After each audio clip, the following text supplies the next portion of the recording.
all our counsels may be to the glory of thy blessed name, the maintenance of true religion and justice, the safety, honor, and happiness of the king, the public weal, peace and tranquility of the island, and the uniting and knitting together of the hearts of all persons and estates within the same, in true Christian love and charity, one towards another, through Jesus Christ our Lord. Amen.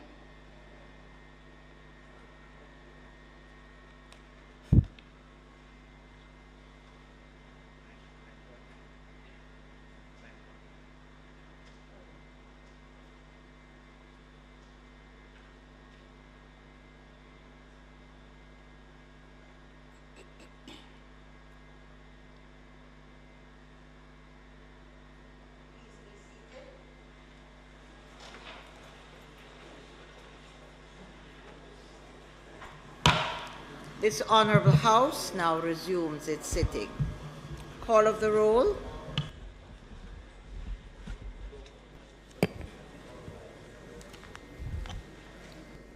Mrs. Holness, Mr. Bartlett, Mr. Holness, Dr. Clark, Dr. Chang, Ms. Grange, Mr. Mackenzie, Mr. Chuck,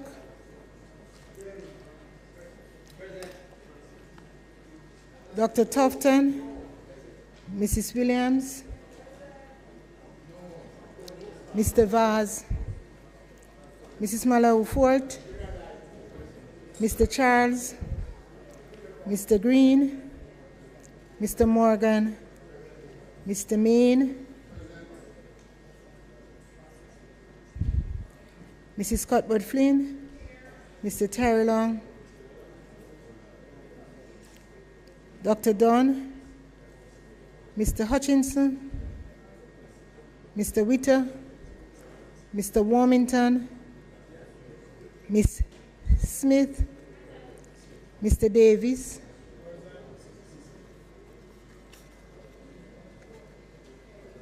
thank you,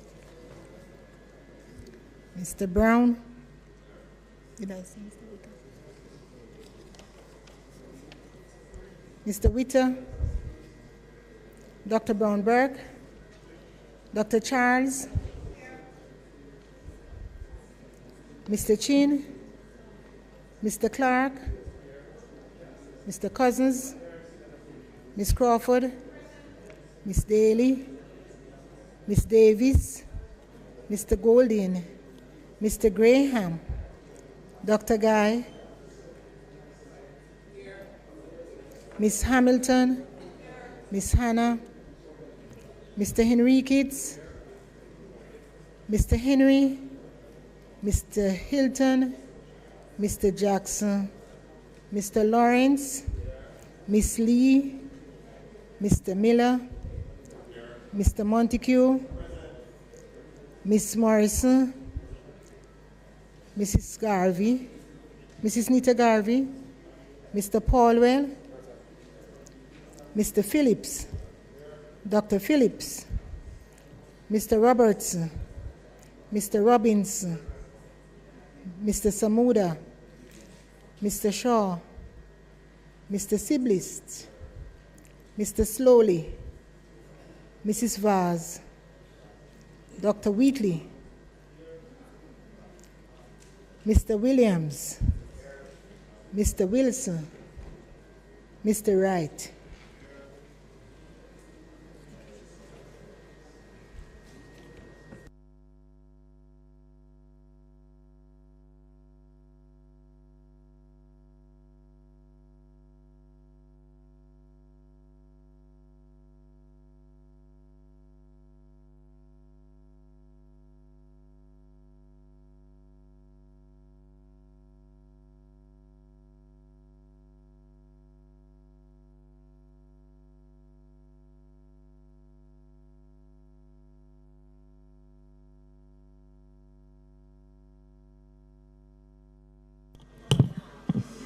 I saw that.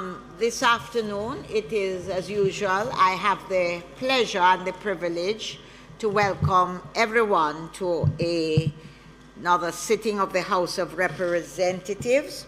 and to the continuation of the sectoral debate. This afternoon, I want to extend a special welcome this afternoon to Mrs. Marsha Henry Martin, Permanent Secretary for the Ministry of Local Government and Rural Development, who I know is here to support her minister this afternoon.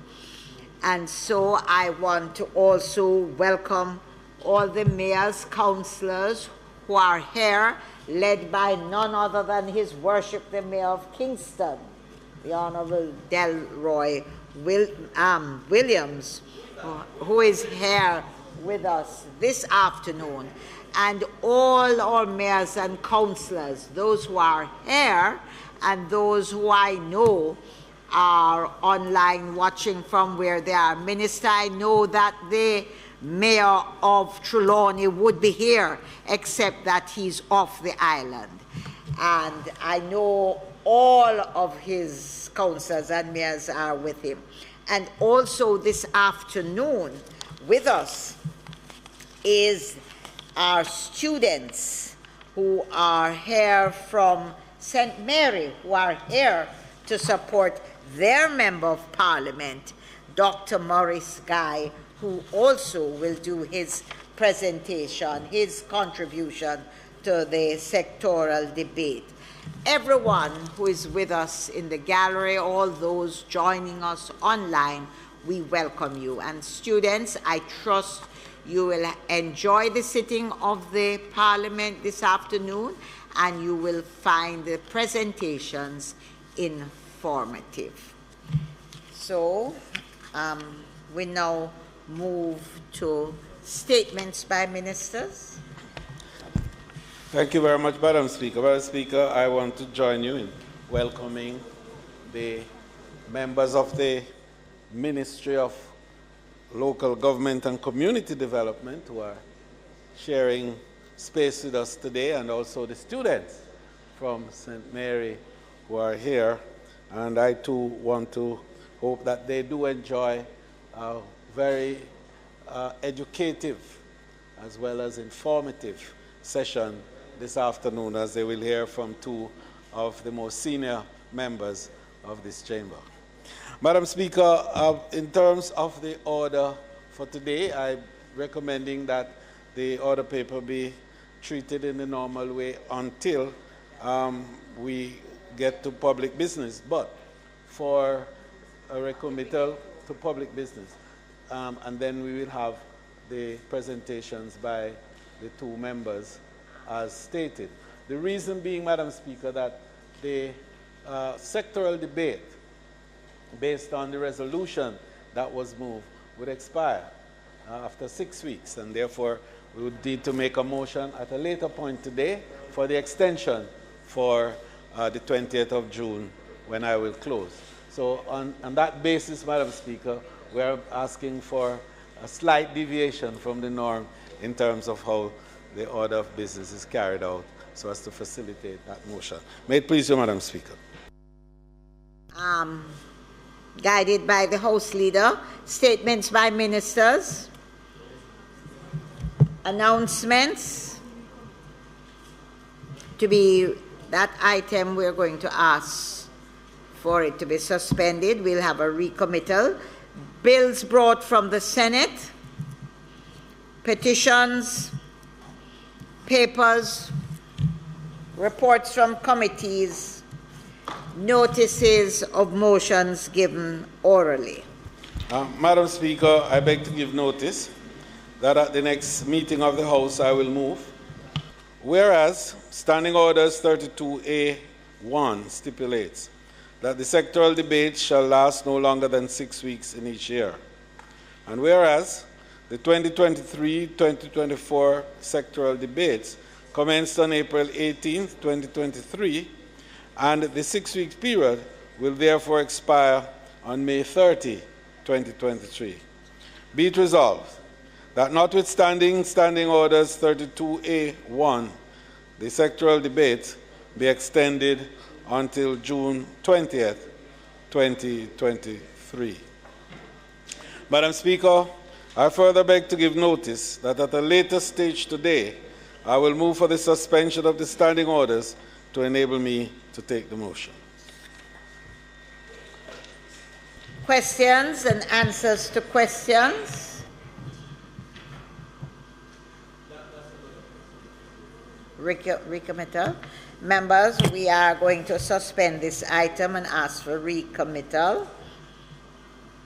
Motions that may be made at the commencement of public business requiring notice, motions relating to sittings of the House, motions for leave to introduce bills, presentation of bills without leave of the House first obtained, public business.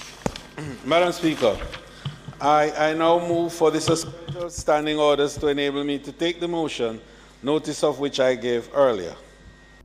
Members, the question before the House is that the standing orders be suspended to enable the House Leader to take the motion, notice of which he gave earlier. Those in favor? Those against? The ayes have it. House Leader. Madam Speaker, I beg to move that the motion be approved. Members, for us is that the motion brought by the House Leader be approved. Those in favor? Those against? The motion is approved, House Leader. Madam Speaker, the other items on public business this afternoon, and in keeping with the continuation of the sectoral debates, I'm pleased to ask you to invite the Minister of Local Government and Community Development and member from Kingston Western to make his presentation.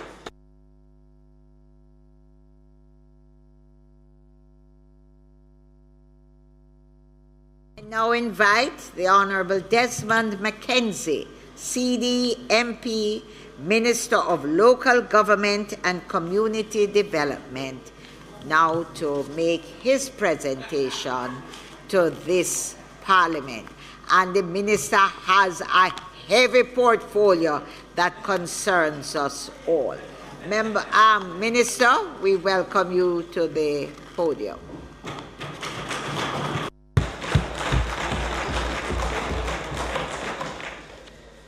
Thank you, Madam Speaker.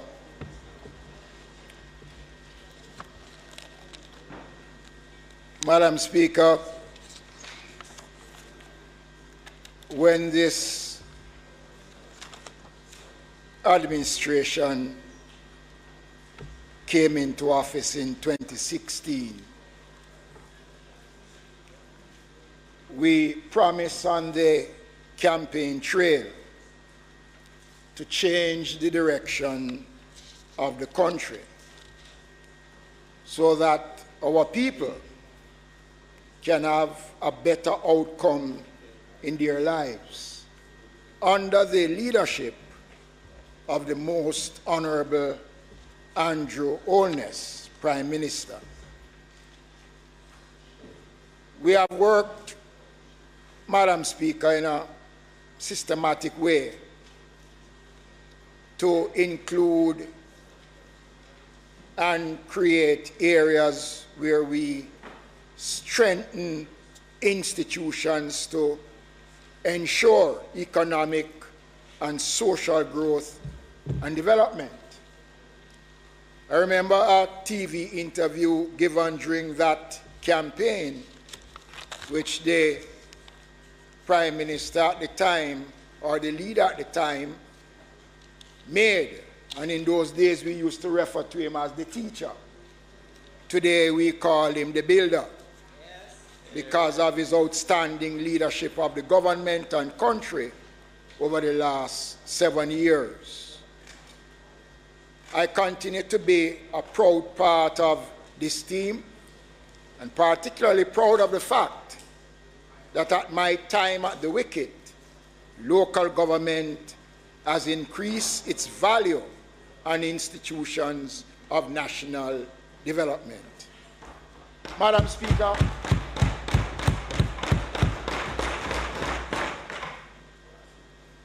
I could not have achieved this on my own. And I want first of all to acknowledge the hard-working and dedicated staff led by our able permanent secretary at the Ministry of Local Government and Community Development and all the agencies of the government who have worked with me to achieve the goals established under the policies of the government of Prime Minister Andrew Holness. Madam Speaker, I want to extend my gratitude to them for their commitment, and I want to give them the assurance, Madam Speaker, that I will continue to work with them to achieve the success and to build on what we have achieved so far. Madam Speaker, without the people of West Kingston, I would not be here today in this chamber.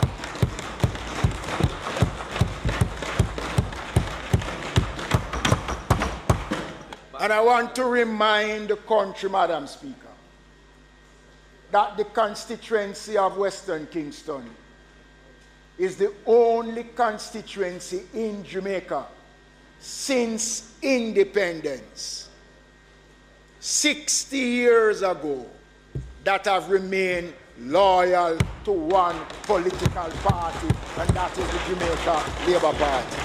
The best political party. Madam Speaker, the history of West Kingston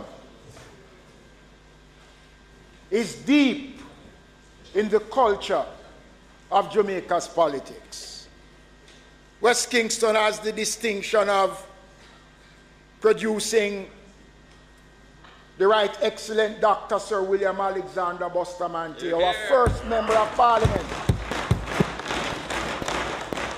Prime Minister of Jamaica. Dr. the Most Honorable Hugh Lawson Shearer, Member of Parliament, Prime Minister of Jamaica. The Most Honorable Edward Philip George Siaga, who on Sunday, Madam Speaker, we remember the life and work 4 years after his passing. He served as Member of Parliament for over 40 years, Madam Speaker. Honorable Bruce Orret-Goling, Member of Parliament. And no this man. Member of Parliament, Madam Speaker, who became Prime Minister of Jamaica. We have not only produced prime ministers, Madam Speaker, but Sir Alexander Bustamante, national hero, Marcus Messiah Garvey, who represented Denham Town when he was councillor division that I represented, Madam Speaker. So, yes, I was there with it. So, Madam Speaker, West Kingston has a culture, Madam Speaker, of creating leaders who have contributed to the growth and development of Jamaica. And I am proud, Madam Speaker, to be following in the footsteps of such outstanding Jamaicans, Madam Speaker. Madam Speaker, in the House, we have friends on both sides. And we have heated conversations, and at times some of us say some things that we wish we never said. And some of us don't know how to say we're sorry, but we understand. But we're not holding that against anybody, Madam Speaker. I want to greet my parliamentary colleagues on both sides of the House, Madam Speaker, and thank them for their friendship over the many, many years I have serving in this parliament. My personal staff, Madam Speaker, in the ministry and in the constituency, I want to again thank them for their support, Madam Speaker. Finally, I reserve my highest tribute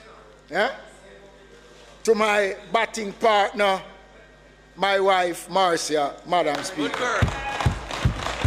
Good girl. The records show that from the time we opened the innings,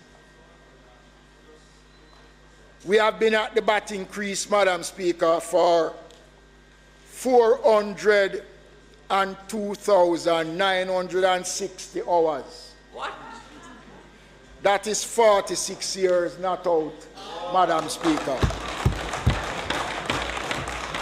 by the way, a lot of boundaries. We have faced every kind of deliveries, and we're still putting runs on the board, Madam Speaker. And I really want to thank her and the family for the love and the affection, Madam Speaker. A lot of boundaries. This administration is showing that local government has a critical role in the process of making Jamaica a developed country. Our work is being facilitated by the economic policies and performance of the government, which has allowed us better management of the national debt and generate more revenues to deliver infrastructure and services to our people.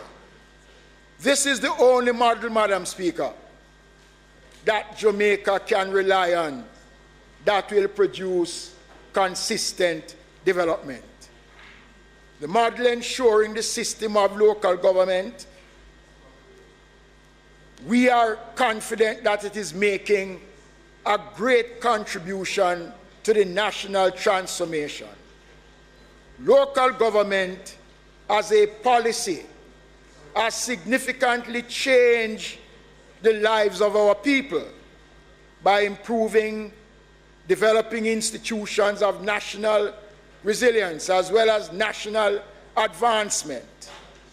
Our efforts have set the stage for doing more. I am committed. The staff at the Ministry of Local Government is committed in giving a higher level of service to the people of Jamaica. Madam Speaker, local government often at times is misinterpreted. Some people feel that we are not really relevant. However, this form of government is not only carry huge responsibilities, but it is also a massive contributor to the new Jamaica that the administration of Prime Minister Andrew Holness is building.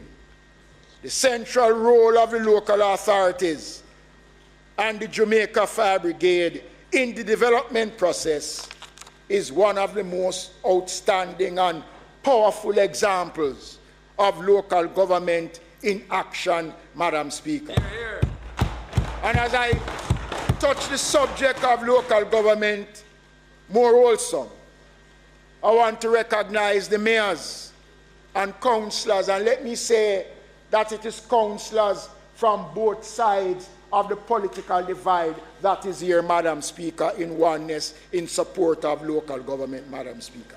Madam Speaker,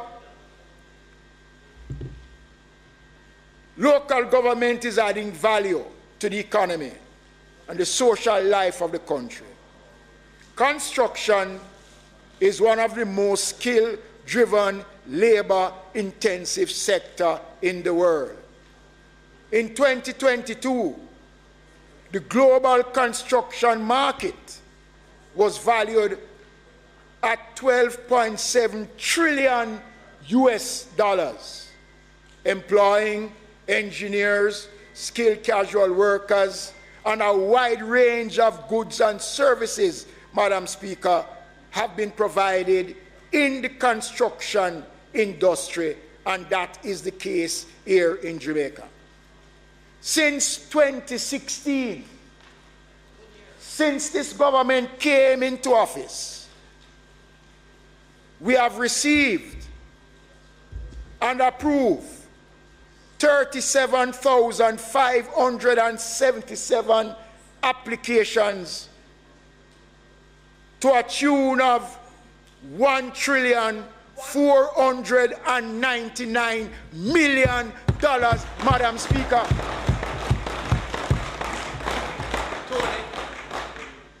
Since 2016, it goes to show that in the scheme of things, local government is in the big league in this country under a Labour Party government.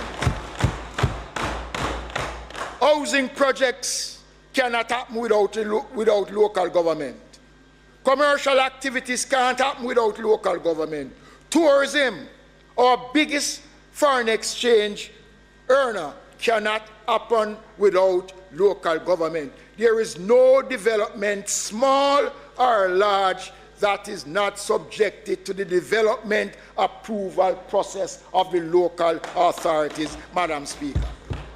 In this respect, let me say about the benchmark time of 90 days for approval. This has always been a subject that a lot of people raise concerns about the length of time that it takes to grant approval, Madam Speaker.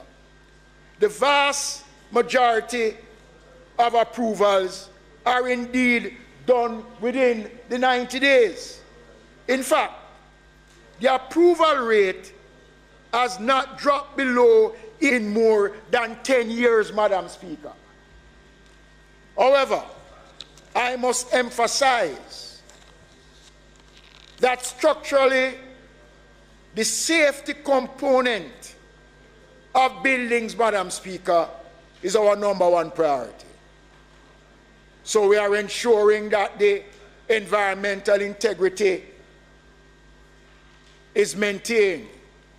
We consider applications on many various areas, Madam Speaker.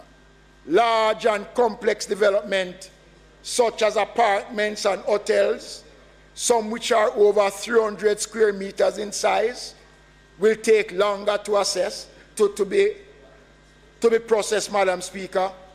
In some cases, they are sent back by the local authorities for adjustment before they are approved.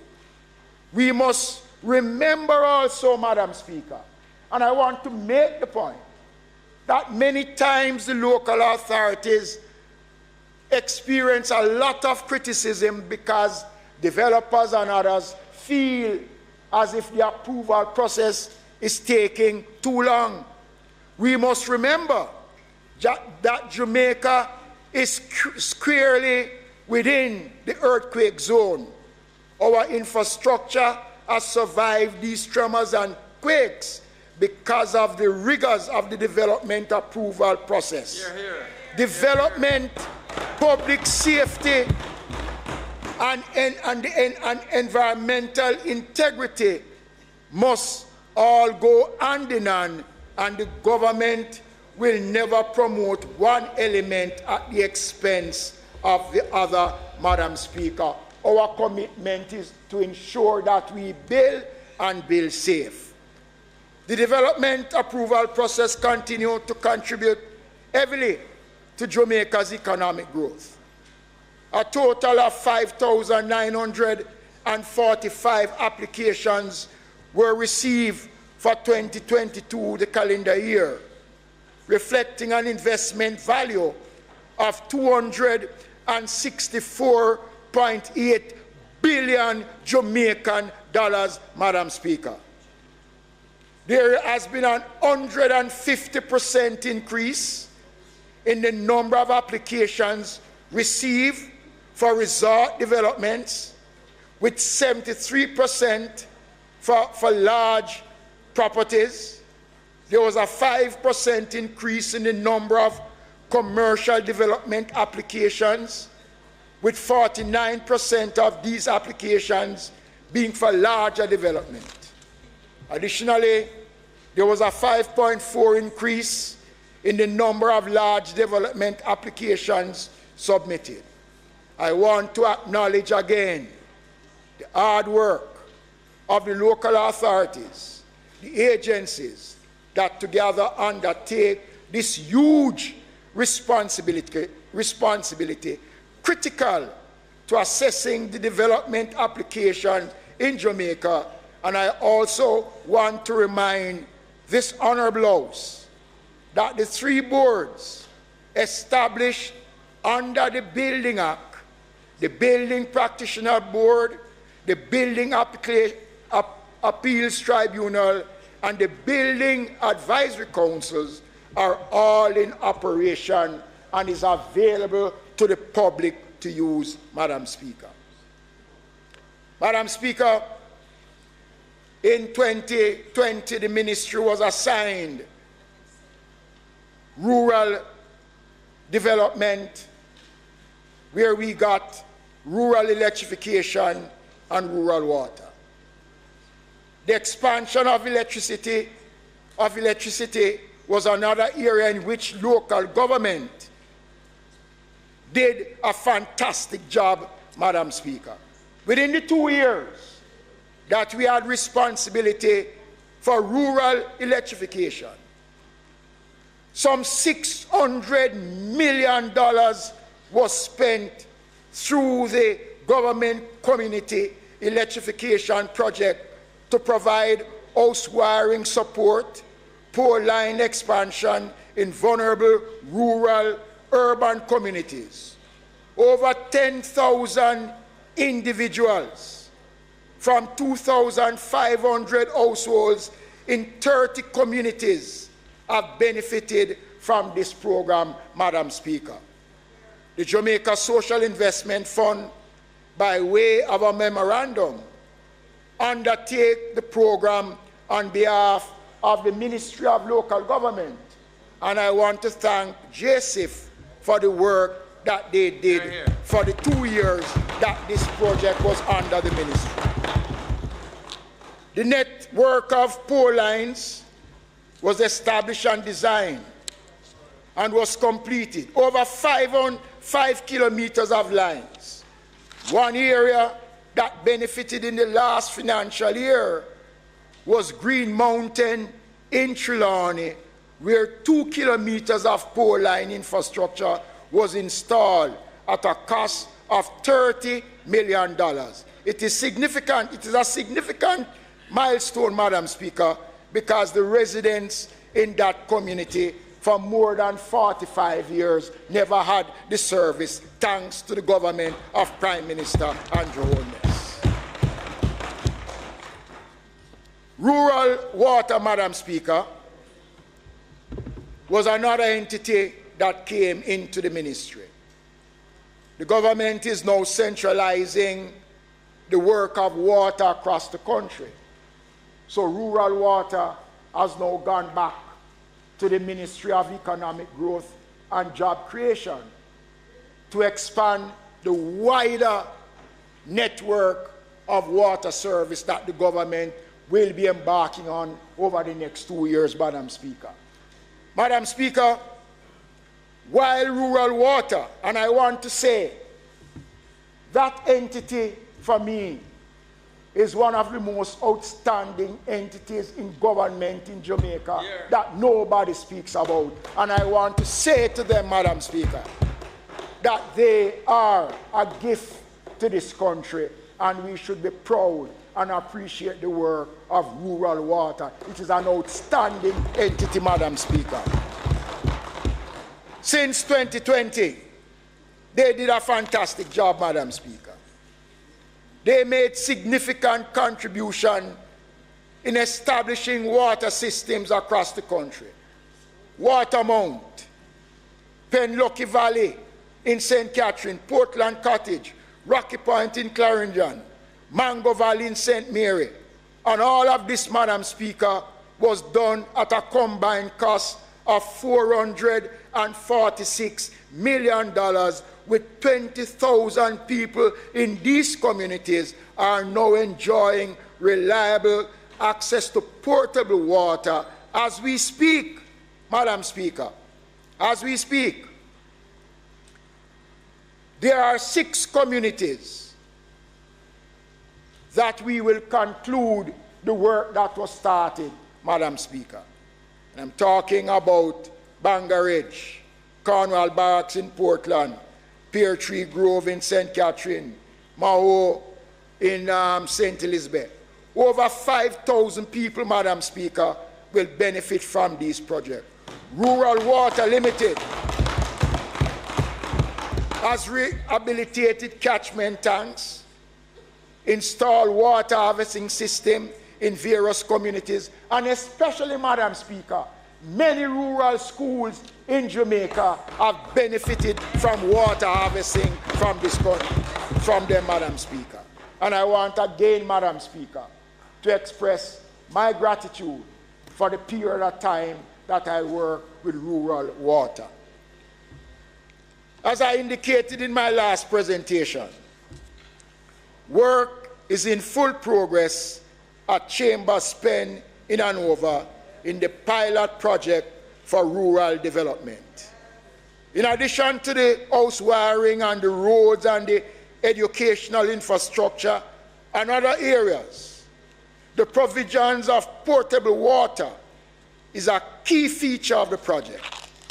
And I'm pleased to advise this Honorable House that $50 million was spent on the Chambers Pen water supply system, which was commissioned into service in February of this year.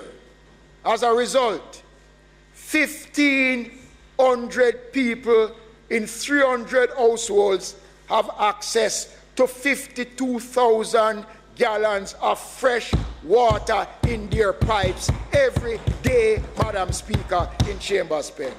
Additionally, 360 black tanks were provided to households in the community at a cost of $10 million. Over 200 houses were wired at a cost of $27 million.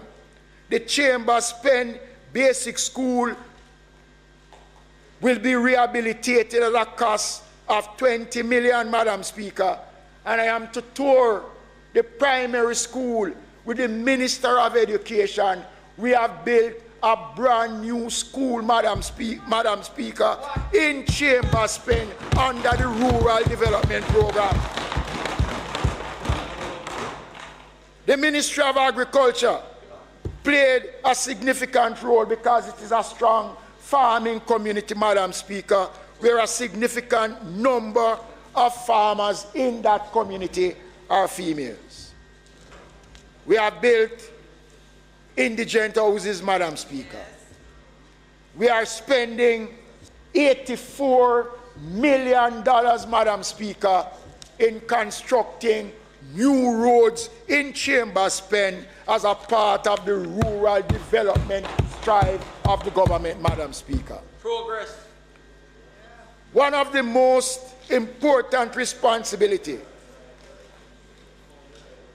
that I inherited in managing the local government system is to look at the strengths and the weaknesses of the system and to determine the steps that are necessary to strengthen and to make local government better. After 7 years, and I don't want you to, on that side, to take what I'm saying now as your slogan. But after 7 years, Madam Speaker, all right, let me not say it. We have reached the point. We have reached the point that we need to review the structure of local government and to see how we can further enhance to improve the quality of service. At some point down the road, I intend to establish a committee comprising past local government practitioners and others who will make recommendations as to how we can move to improve local government. And also, Madam Speaker, the question of Portmore becoming the 15th parish will be another matter that I will address not today, but shortly in this House. Madam Speaker, I want to turn to markets. Our markets are important to the life of the country. Our economy strives, Madam Speaker, on markets. There are over 35 markets in Jamaica. Some were built, our majority of our markets, Madam Speaker and colleagues, were built more than 100 years ago. In the last financial year, we did extensive work on markets. The Stone Hill Market in St. Andrew was completed at a cost of $7 million, and I know the Member of Parliament was there, and she joined, and I see the councillor sitting there. The Clarkstown Market project, and you know, Madam Speaker, I have to spend 2 minutes on Clarkstown. When I became the minister in 2016, they were talking about Clarkstown on that side. When they were over here, they were talking about Clarkstown Market. Talk. Madam Speaker, we have now completed the final phase of the Clarkstown Market. Hopewell Market in Hanover, I gave a commitment that we will rebuild a brand new market. We did so at a cost of $24 million, Madam Speaker. The process of transformation will continue as a part of the comprehensive market rehabilitation program that I announced 2 years ago. The projects that is presently taking shape. Phase 1 of the work on the Savlamar market is now in progress. We're spending some $20 million in the first phase. The cost of the Savlamar market will run us over $70 million. The Charles Garden market in St. James, probably the second largest market outside of the Coronation Market, Madam Speaker.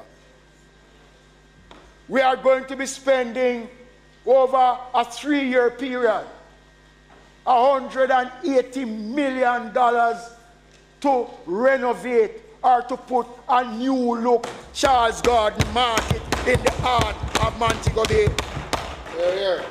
Construction have started already on phase 1 of that market, Madam Speaker. The drawings on the Highgate Market and Mia Quarries here is almost completed. That was gutted by fire. We are paying our attention to the Highgate Market.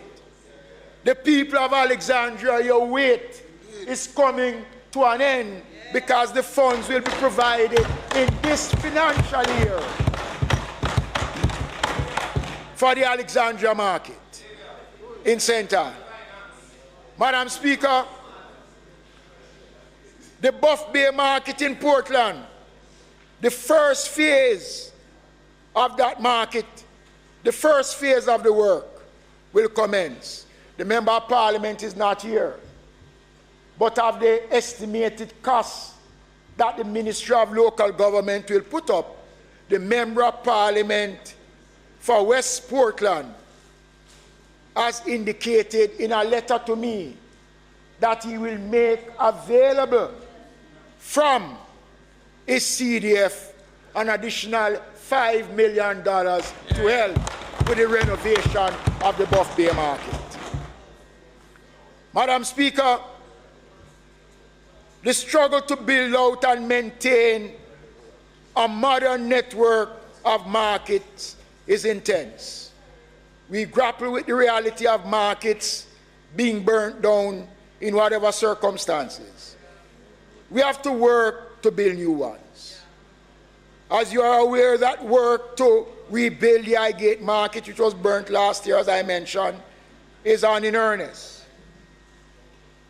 On the weekend, Madam Speaker, news came that the Musgrave Market in Port Antonio, a market which this administration, some 3 years ago, spent in excess of $15 million to carry out substantive renovation to that market. Now that market has been destroyed. Not all of it, Madam Speaker. We at the ministries are waiting the detailed report from the Portland Municipal Corporation. And once we get that, Madam Speaker, we will pay our attention to how we are going to deal with the repairs to the market. We have to find some innovative ways, Madam Speaker, to ensure that our markets don't, Madam Speaker, end up like several markets that have gone up in flames. Madam Speaker, I have to address the question of vending, which has become a major issue across the country. While I will admit that some of our markets are not conducive, Madam Speaker,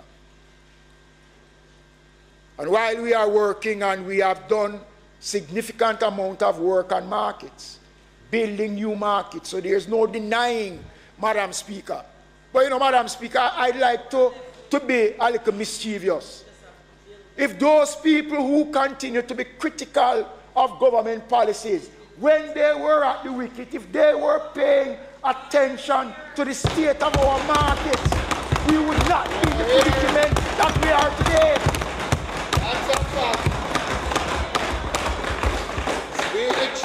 So, Madam Speaker, I will be the first to admit that there are challenges. And we have been working, Madam Speaker, and I'm assuring the country that we will get to the point, Madam Speaker, where our markets are in much better condition than they are today.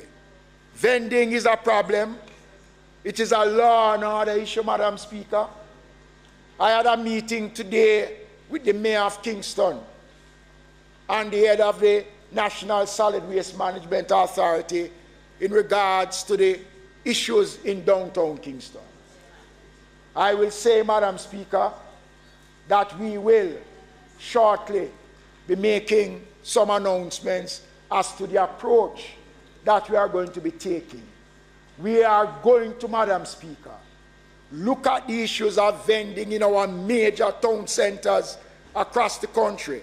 Kingston and St. Andrew, Clarendon, St. Elizabeth, and Montego Bay, Madam Speaker. We are going to make the effort to tackle these problems, Madam Speaker. But it cannot be done by government alone, Madam Speaker. And we're going to be inviting the private sector, businesses, because, Madam Speaker, some of the problems that we are seeing in downtown Kingston is where business establishment, after the garbage is collected, in the wee hours of the morning, they have persons who go and take out the garbage and dump it, so when people come in the morning, there's the appearance as if nothing was done, Madam Speaker. I am not saying that everything is where we want it to be, Madam Speaker, but the truth must be told, Madam Speaker. The country must recognize that it is everybody's game. It is not just government alone, Madam Speaker. So, Madam Speaker, we will be saying a lot more on those efforts as we work diligently to improve our parochial roads. Last year, the efforts of the ministry on roads, and you know, Madam Speaker, I have to say this. If I sound like a recurring decimal, well, I will keep saying it. When we took government, Madam Speaker, the Ministry of Finance provided $10 million for roads. $10 million. Madam Speaker, last year the Ministry of Finance increased. Every year we have gotten over 100 million. Last year we got 175 million from the Consolidated Fund, Madam Speaker, for roads. And the Ministry of Local Government, through the Equalization Fund, put an additional 200 million on that. We were able, Madam Speaker, using that money to do some roads.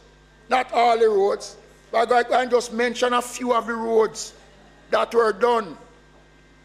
We're going to be doing Tracy in St. Ann at 25 million. We did Panside Road in Port Maria at a cost of 13 million. We did Jakes Road in Southeast St. Andrew at 16 million. What? Julia? Right. All right. No, but you are the MP. Right. And the councillor. And you have the councillor. So for sure you will not partisan. Right.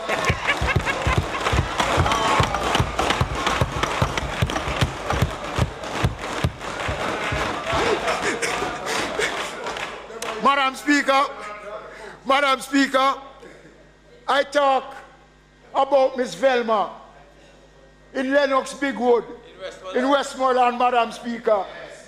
I was there the other day, Madam Speaker.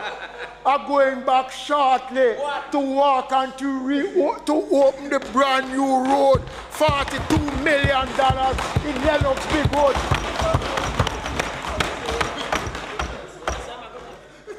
And this year, Madam Speaker, we'll be spending an additional $400 million on parochial roads under the government of Prime Minister Andrew Holness. Madam Speaker, let me be a little bit more subdued on this subject. I'm aware that there are concerns about the state of public cemeteries. This is an issue that many of the municipal corporations are trying to address by identifying suitable lands in which the dead can be interred with dignity, while ensuring that the environmental, zonal, and other requirements are met. It is not easy or cheap. It's not easy. The process, Madam Speaker, is a very tedious one. As the minister, the municipalities will write to me to say that the cemeteries are filled. They can't take no more. And they're asking me to issue the order to close. I have to refuse because they have to send to me to say, if I issue the order to close, this is where burial will take place, Madam Speaker. Some municipalities have gone far away. The St. Catherine Municipal Corporation, Clarendon has found, Manchester has found, Madam Speaker. But the question of public cemeteries, Madam Speaker, is one that is of real concern. And I want to say something here again, Madam Speaker. The fees that the municipalities charge for burial in public cemeteries date back to more than 50 years now, Madam Speaker. We have been meeting with the local authorities to review and to see how to make it more feasible, Madam Speaker. We're not reneging on our responsibility. It is our responsibility to bury the paupers. It is the responsibility of the government to provide public cemeteries, Madam Speaker. Not everybody can afford to go to the other places. It is our responsibility as a government, and we are, Madam Speaker, living up to that responsibility, and we'll be rolling out a program as it relates to public cemeteries once we have concluded the assessment that is required for us to undertake the program. Madam Speaker, if you want the proof that this government has a clear vision to build Jamaica through institutional development, take a look at the Jamaica Fire Brigade.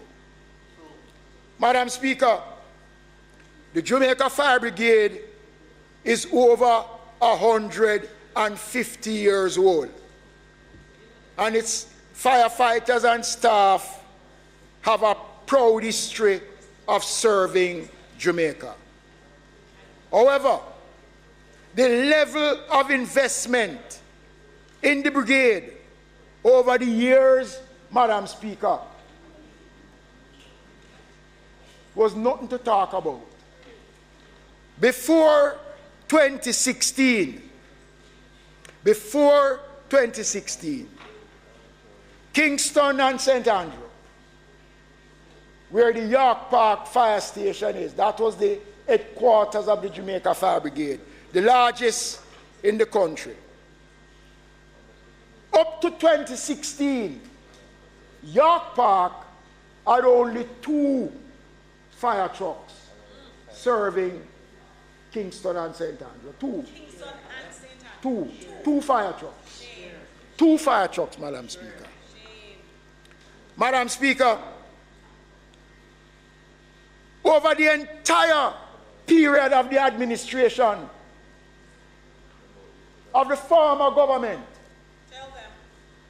over their life, the entire period What year is that that? they were in office, they spent, Madam Speaker, in that period of time, $605 million. $605 million. I don't know, I can't find it. Madam Speaker, fast forward to today, Madam Speaker. York Park have 7 trucks serving this section of the corporate area alone. The allocation to the Jamaica Fire Brigade is over $4 billion Jamaican dollars, Madam Speaker. $4 billion Jamaican dollars. Progress and prosperity. To improve the service, the infrastructure. In the last financial year, we spent $246 million on 11 utility vehicles. Yeah, Mark. Hey, Madam Speaker, time to complete his presentation. you're not the leader of the House. Time to complete his presentation. Madam Speaker, I beg to move that the member's time be extended sufficiently for him to conclude his presentation. Hear, hear. Members, the question is that the minister be given sufficient time to complete his presentation. Those in favor? Aye. Those against? The ayes have it. Minister, over to you and the fire station. Thank you very much, Madam Speaker, and thanks to my colleagues, Madam Speaker. I was saying, Madam Speaker, we spent $246 million in the last financial year improving the capacity of the JFB. 11 utility vehicles, including box truck and pickups, were obtained. Firefighting equipment, Madam, bunker gears and everything, Madam Speaker. We spent $100 million on 4 standby generators. This might not sound important, Madam Speaker, but of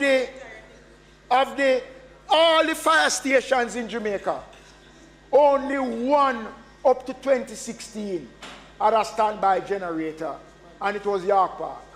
Wow. Right? York Park. One. Now check it out, Madam Speaker. Every single fire station in Jamaica have a standby generator provided under this administration.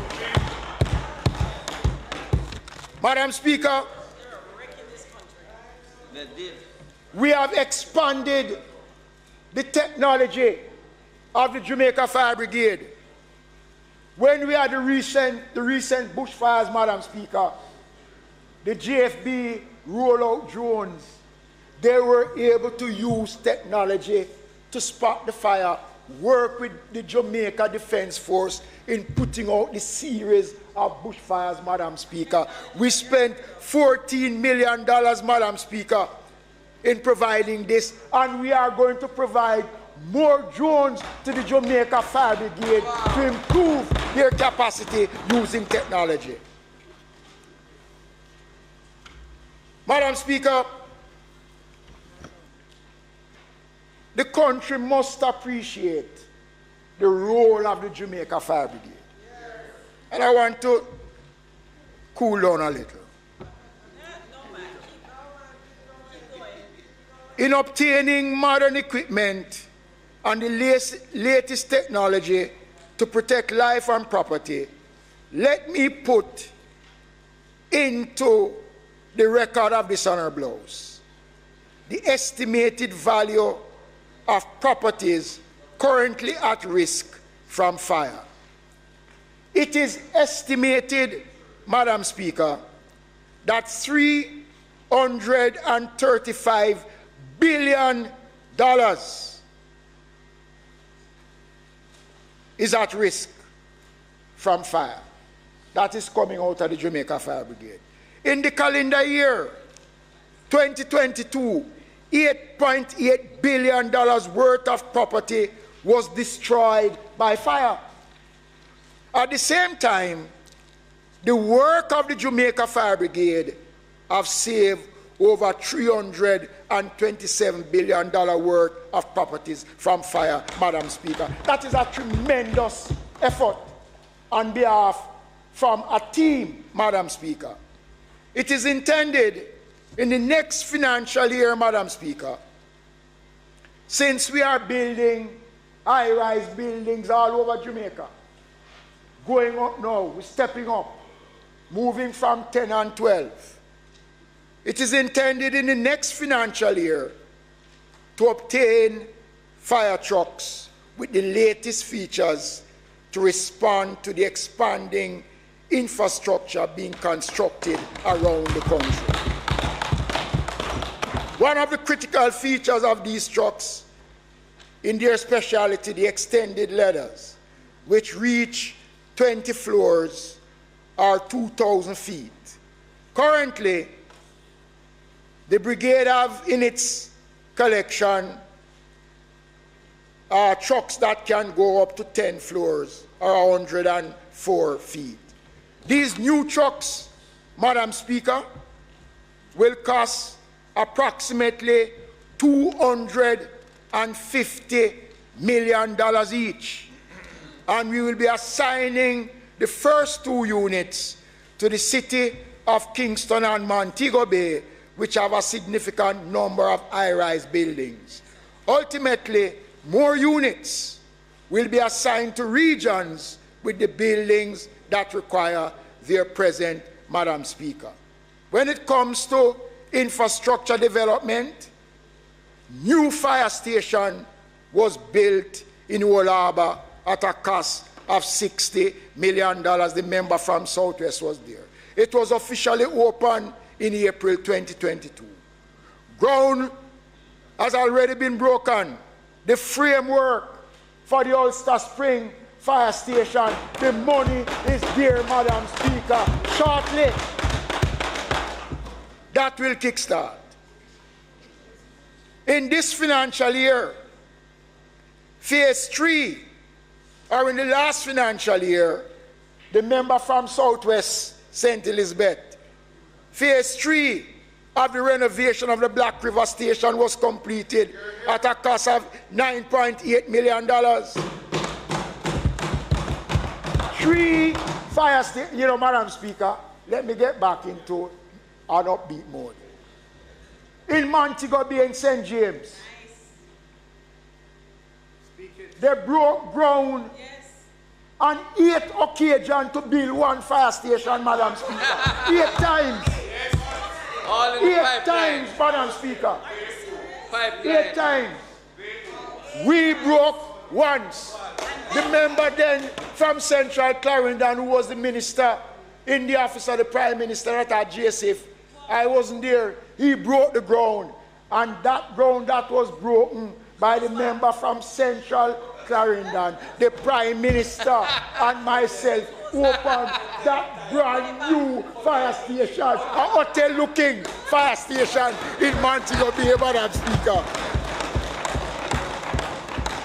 The Yalas fire station was opened in October 2022, and the member from St. Mary Central participated in the opening of the Port Maria station in January. What a good government.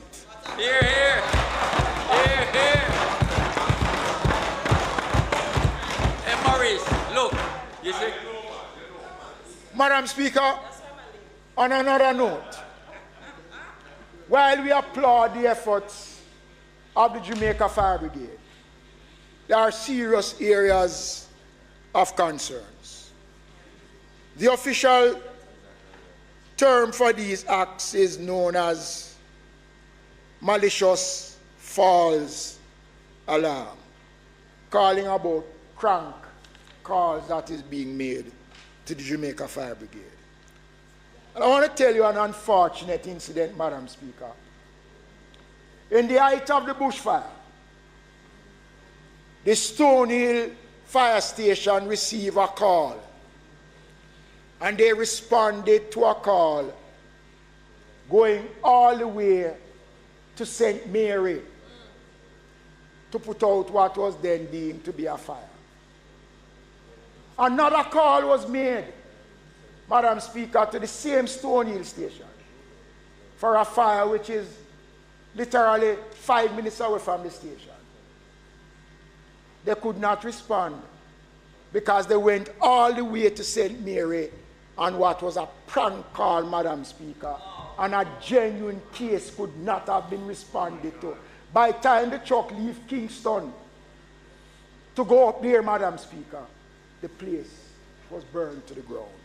Madam Speaker, these prank calls rose by 4% in 2022 to 1,220. You know, Madam Speaker, the country needs to realize that when you do things like this, we burn gas, lives is at stake, property is at stake, and at the end of the day, people are leave suffering, Madam Speaker. The strategic development of the fire brigade includes its expansion with highly skilled personnel. And I want this House to listen, because if nobody don't talk about it, nobody won't know. So as the minister with responsibility, I am going to say it. The fire brigade has expanded in such a way that highly skilled personnel in the last financial year, 188 new recruits joined the brigade as full-fledged firefighters. The areas of specialty that they went to university, obtained their degrees and everything, from nuclear, radiation emergency, water rescue, electric hybrid motor vehicle response. We have persons with qualification that could command a job in any private sector organization in this country, Madam Speaker. But they chose to join the Jamaica Fire Brigade. Last year alone, 80 of the applicants, Madam Speaker, who applied for jobs in the Jamaica Fire Brigade have first degree and associate degree in discipline ranging from electrical engineering to environmental study. And one of the features, Madam Speaker, of the Jamaica Fire Brigade is the number of female firefighters, Madam Speaker. Currently, Madam Speaker, the brigade is made up of 13% of the brigade, Madam Speaker, is made up based on the application, the figures. This is projected to increase, Madam Speaker. But here is the best part of this, Madam Speaker. Female firefighters in Jamaica place us above developing countries such as the United States. In the United States, 5% of firefighters in the United States are female. And in Canada, 4.5% are females. And we have 13% within the Jamaica Fire Brigade. The Fire Brigade is one of 2 paramilitary organizations in the country. The other being the police. Members of the brigade are just like members of the police force. They are the first respondent to dangerous situations. One thing that this government has been doing is strongly supporting the health and the welfare of firefighters. And again, Madam Speaker, I have to say it because it's true. Over the last 2 years, a modern system of support has been put in place, which includes full package of life and health insurance. This also addresses accident, including specific payments for injuries, loss of limbs, eyesight, psychological support. This support structure, Madam Speaker, is provided at an annual cost of $500 million. Madam Speaker, none of this existed before 2021. This was initiated by this government, Madam Speaker, and it is our commitment to build, to modernize our institution of public service. The Jamaica Fire Brigade is one of the most important of these institutions, and we must at all times ensure that it is given the due. You will recall last November, Madam Speaker, tragically, a young firefighter, Lorenzo Dawes, was killed in a traffic accident in Ocherius on the main road while performing his duty as a firefighter. The last time a firefighter lost his life on the job, Madam Speaker, was 26 years ago in 1996. I stated at that funeral service that Lorenzo Dawes' memory would be preserved by the renaming of the Ocherius Fire Station. The new name, Madam Speaker, will be the Ocherius Fire Station, the Lorenzo Dawes Memorial Building, Madam Speaker. The St. Ann Municipal Corporation, working with the brigade, is far advanced, Madam Speaker, in having this done. And in short order, we will be moving to rename the building in honor of a young man whose father, his uncle, his sister are firefighters. They have contributed to the growth and development of Jamaica. And posthumously, Madam Speaker, he will be awarded a national honor. He died serving his country, Madam Speaker. I want to turn to the National Solid Waste Management Authority, Madam Speaker.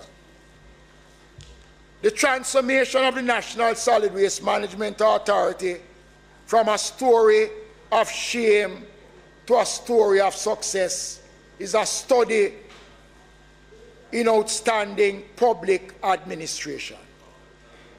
I want to thank the Board of Solid Waste and the management of the National Solid Waste Authority for the tremendous job of work that they have been doing, Madam Speaker, to turn around the entity. Last financial year was not easy. The country knew, Madam Speaker, of the issues surrounding public cleansing, which was severely hampered by the backlog of the non-collection of garbage and the lack of trucks to do the necessary collections. Madam Speaker, I must again express my regrets to our citizens who were inconvenienced, and also grateful, it's all right, me soon answer you, and also grateful to the many people who have expressed patience and understanding. Madam Speaker, whether you want to like it or not, and it's the first in the history of the National Solid Waste that they ever get 50 trucks. That investment has never ever been made, Madam Speaker, in the entity. Madam Speaker, the investment of $6.9 billion have improved significantly garbage collection across all regions, with the collection backlog island-wide being reduced by 93% over the last financial year.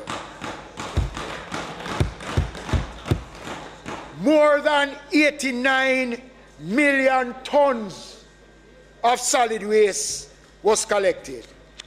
However, there are still challenges in the metropolitan parks and market region, as there remain a substantial amount of areas that needs collection. We have to depend on private trucks, Madam Speaker. The Minister of Finance is here, and I can say without fear of contradiction that the process to require 50 more trucks is well on the way, and we are expecting those by the end of this financial year, Madam Speaker.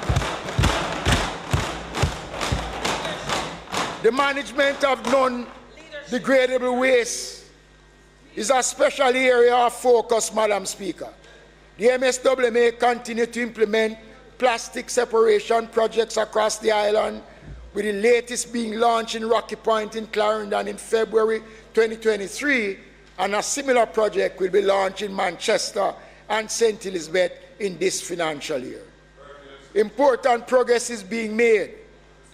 Over 450,000 tons of plastic was collected through these projects over the last financial year. Significant progress was made in developing the infrastructure to accept electronic waste. The authority commenced an e-waste program and is developing a partnership of operation of a drop-off site to properly manage this type of waste. Land have been leased for the establishment of an e-waste facility, and I will update the House on the progress of this. Madam Speaker, there's a significant change that is coming at the National Solid Waste Management Authority. Sanitation workers, from the time the entity was established in 2001, they were all classified as temporary workers, which means they had no pension benefit. They had nothing to gain, Madam Speaker. Well, I'm happy that my colleague, Minister of Finance, understood, and now these workers have become permanent workers on the staff of the National Solid Waste Management Authority.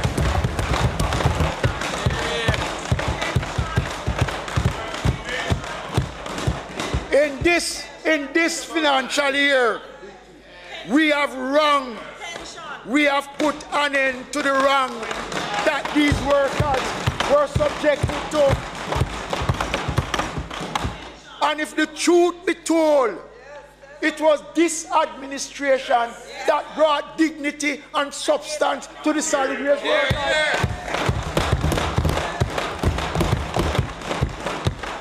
We gave them uniform. We put them through training, Madam Speaker. We ensure when I became minister, I gave them a little increase. I did it in the first year. I did it in the second year. I did it in the third year. 5 consecutive years, Madam Speaker.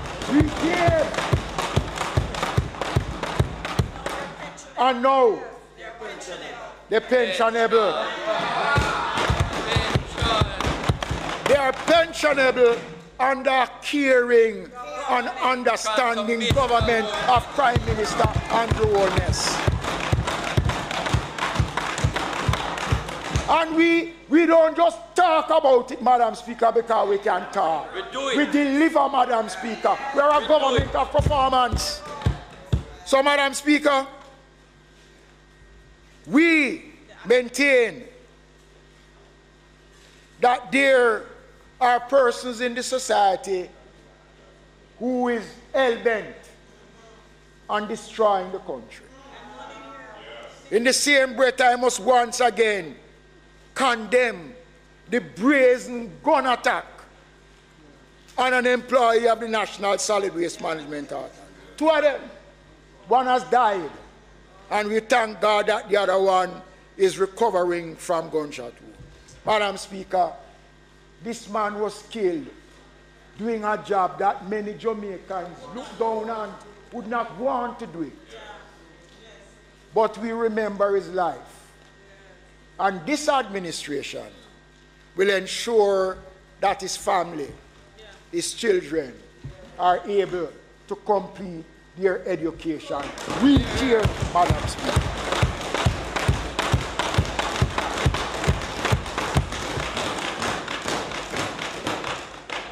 The MSWA efforts to enforce law was assisted in the last financial year by the addition of 11 new officers and 10 motorbikes.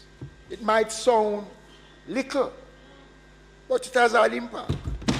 The enforcement unit, Madam Speaker, since it came, have seen a 165% increase in the number of litter tickets issued, 27% increase in the number of removal notices, Madam Speaker. So it is working.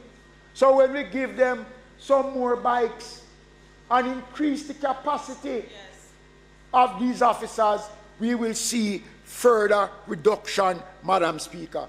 Madam Speaker, I know my neighbor from Southwest from South St. Andrew will be glad to hear that the fines is almost ready, and we'll be coming to Parliament to deal with the issue of littering. Madam Speaker, the country must take a stance against what is taking place in Jamaica. We can't close our eyes. And Madam Speaker, I would urge my colleagues on that side, let this be an effort where we are united in our effort to rid what is taking place in terms of illegal dumping and the breaking of the law, Madam Speaker. We must all, Madam Speaker, in whatever way we can, support the efforts. Because when we give arguments out of 2 sides, then people believe that we're not serious. It has no substance, Madam Speaker. And I urge, Madam Speaker, the prevention and mitigation against and the recovery after disaster is a stern test of any society. You will recall that in January 2022, Port Maria was almost submerged from heavy rains. While thankfully no one died, the effect on lives and livelihood was devastating.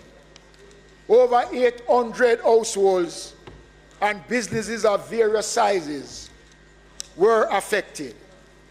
I stated in my last presentation that the town of Port Maria would be next in line for the tsunami early warning system following its implementation in Old Harbour. Madam Speaker, I am pleased to announce that an additional $17 million have been allocated to the ministry through the Ministry of Finance to provide this system for Port Maria. So the member from Port Maria and his worship, the mayor, would be pleased that the addition to the siren that would be triggered when water exceeds the prescribed level, the system will produce data that will ultimately provide a flood prediction model.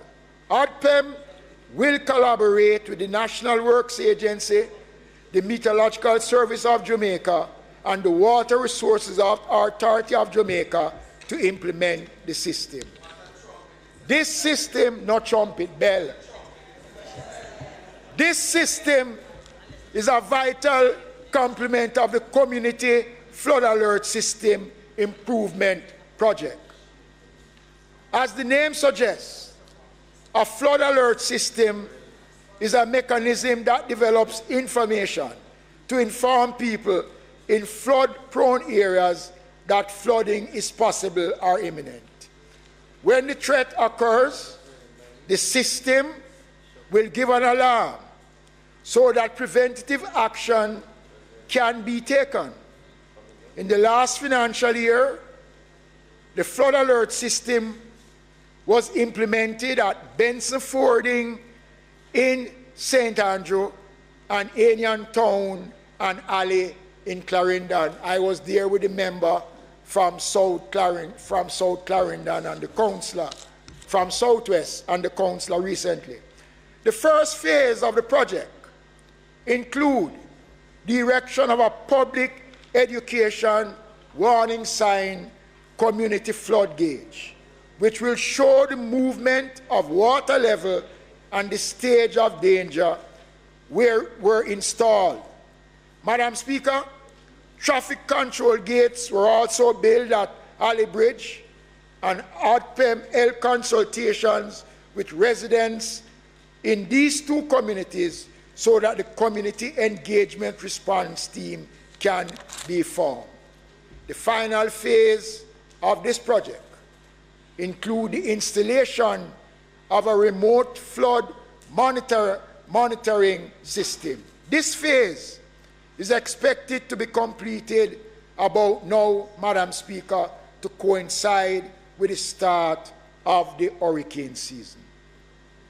Through the use of sensor that will be attached to the bridge, a real-time remote flood monitoring system will collect data and transmit text and email to all stakeholders so they can make informed and rapid decisions.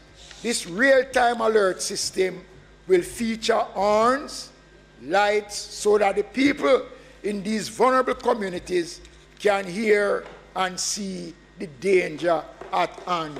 This, Madam Speaker, is a first under the government of Prime Minister Andrew Holness and the Labour Party. Madam Speaker, who names her? Madam Speaker, ADPEM's capacity to provide relief supplies. ADPEM, the capacity of the organization to provide relief supplies, Madam Speaker, has been advanced some more. The Ministry of Finance have given another 17 million. Right, Madam Speaker? Work is being done on relief facilities that store goods, Madam Speaker. And 10 million will be spent to upgrade these facilities at the east and western areas, Madam Speaker. An additional $50 million has been allocated to critical institutions to ensure total readiness for natural and man-made disaster, including the 2023 hurricane season, which begins day after tomorrow. Madam Speaker, in this context, it was my distinct honor to have represented Jamaica at the United Nations General Assembly on the midterm review of the Sendai Framework for Disaster Risk Reduction. This important meeting was held at the UN's office in New York on May 18 and 19, and Jamaica maintains the respect and the admiration of the international community as a leader in disaster risk management, Madam Speaker and colleagues. So, Madam Speaker,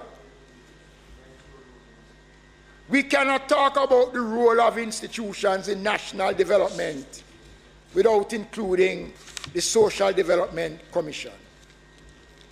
Its role in community integration and community development through a range of programs and projects is critical as the government works to ensure microeconomic achievements are felt on the ground by our citizens. The SDC is one of the critical partners in the STAR project, and they are playing a critical role in the social transformation and renewal in a program created by the private sector organization of Jamaica and the Jamaica Constabulary Force.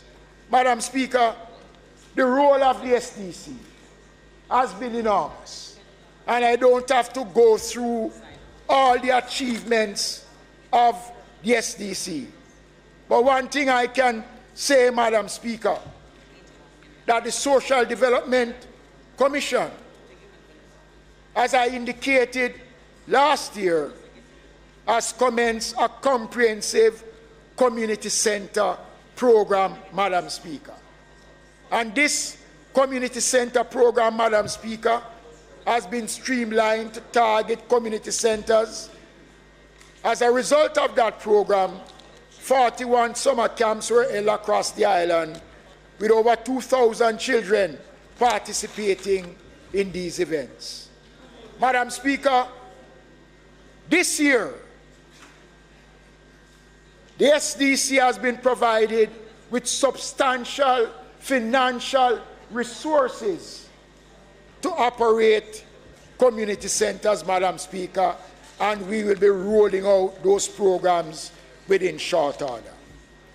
Coming down, the social protection program is close to my heart. It is connected to my history as a councillor and mayor, and in my present capacity as minister. I will go the extra mile to assist the vulnerable population. The repair and maintenance of our infirmaries continue to be a major feature, Madam Speaker. This is even more important since the ban on visitors to residents were lifted early this year.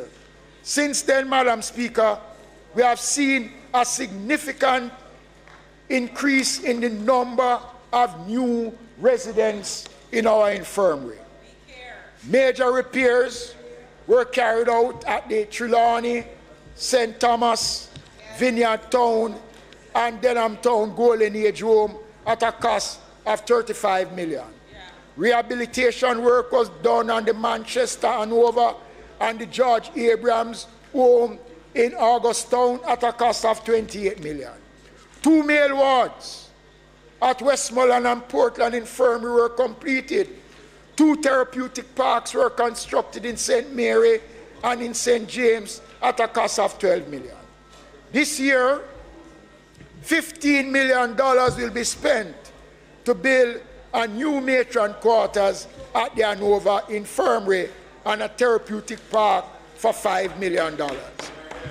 Madam Speaker, a new kitchen, dining room at the St. James Infirmary, and in Westmoreland, the infirmary will benefit from a new kitchen and dining area by work designed and done by the Poor Relief Department.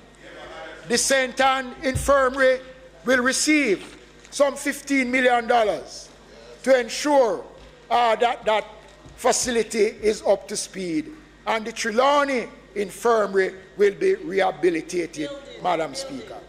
The provisions of ambulances, Madam Speaker, is critical to the service of our infirmary. and ongoing discussions have been taking place. This year, we will provide 2 new ambulances, one to the St. Elizabeth and one to the Manchester infirmaries at a cost of over $38 million. Discussions are well advanced with the Chase Fund to assist us in providing more ambulances, Madam Speaker. This is one of the best achievements that we can possibly do, Madam Speaker, for these people within our infirmaries. We are, Madam Speaker, adding psychiatric nursing aid to the staff of our infirmary, Madam Speaker. Psychiatric nursing aid. Madam Speaker, the homeless population have seen a change under this government.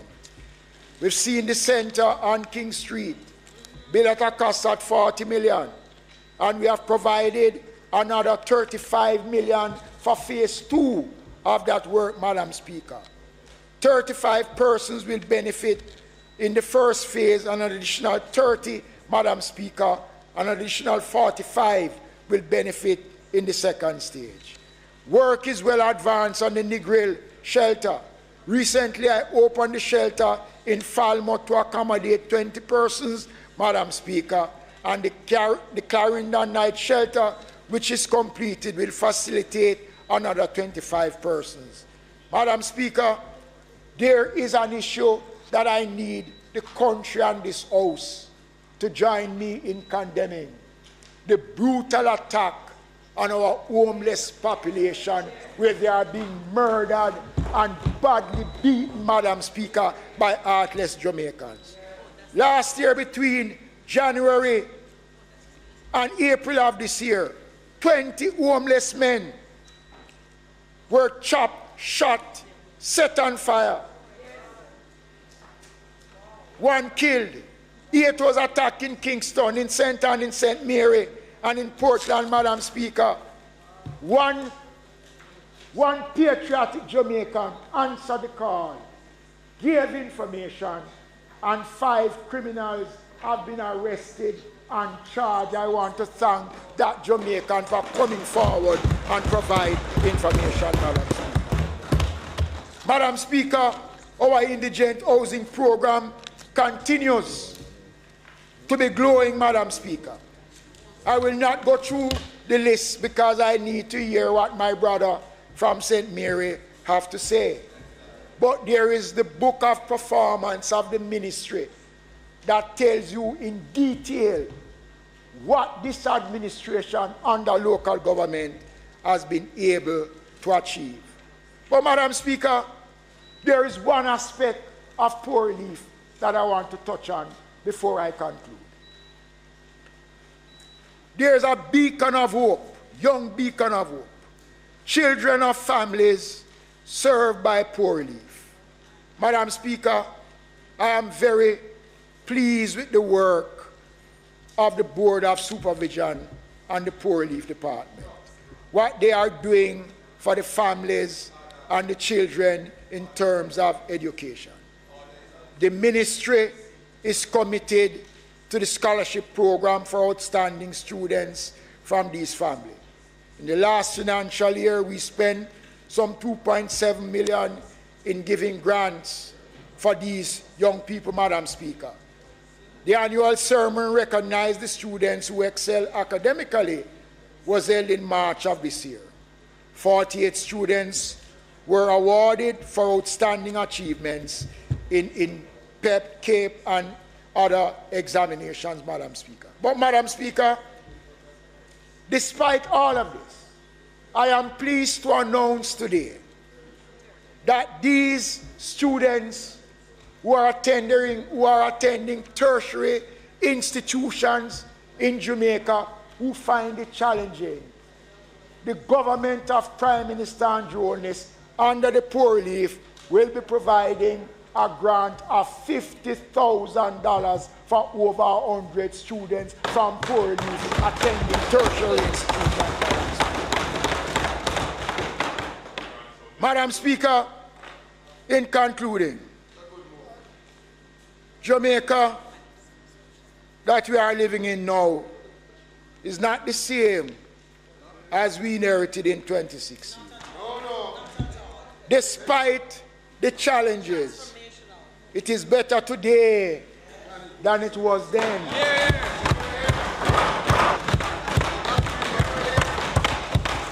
Over these 7 years, inspired leadership and institutional development have resulted in better service for more of our people. This has been seen in local government, which has gained respect in its own right as a parochial government serving the people from the cradle to the grave. Madam Speaker, it must be acknowledged that the price of hard work is more work. My interaction with our people revealed that there are a great level of public expectation across all 228 divisions of the country.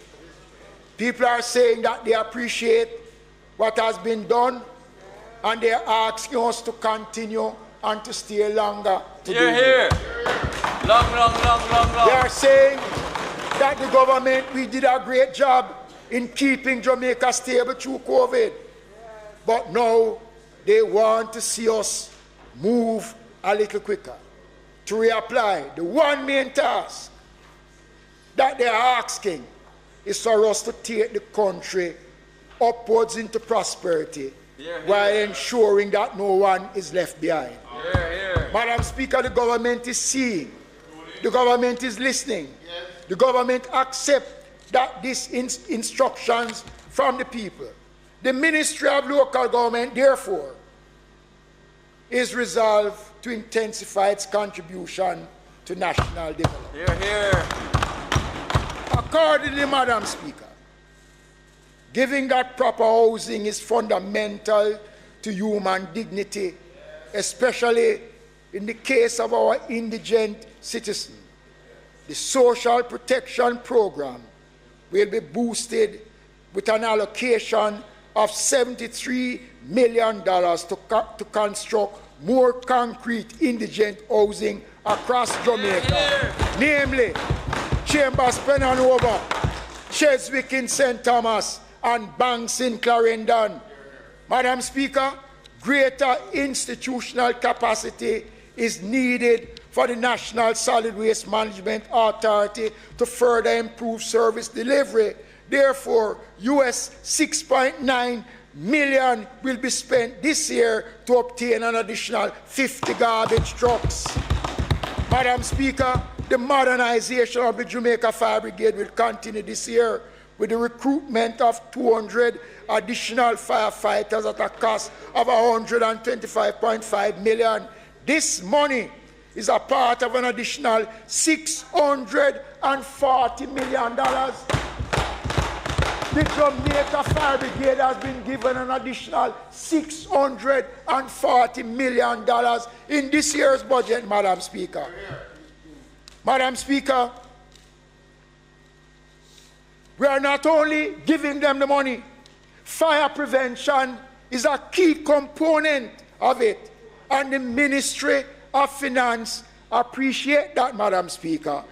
Presently, there are 70 fire prevention officers throughout the island. Because of the further assistance, it is moving from 70 to 140 prevention fire officers across the country. Our firefighters will get more personal protective gears at a cost of $152 million, Madam Speaker. 147 will be spent to give them more specialist equipment. 3 command vehicles will be procured at a cost of $22.5 million, Madam Speaker. Brand new fireboat to serve the town of Ocherius will begin with a deposit of $109 million, Madam Speaker.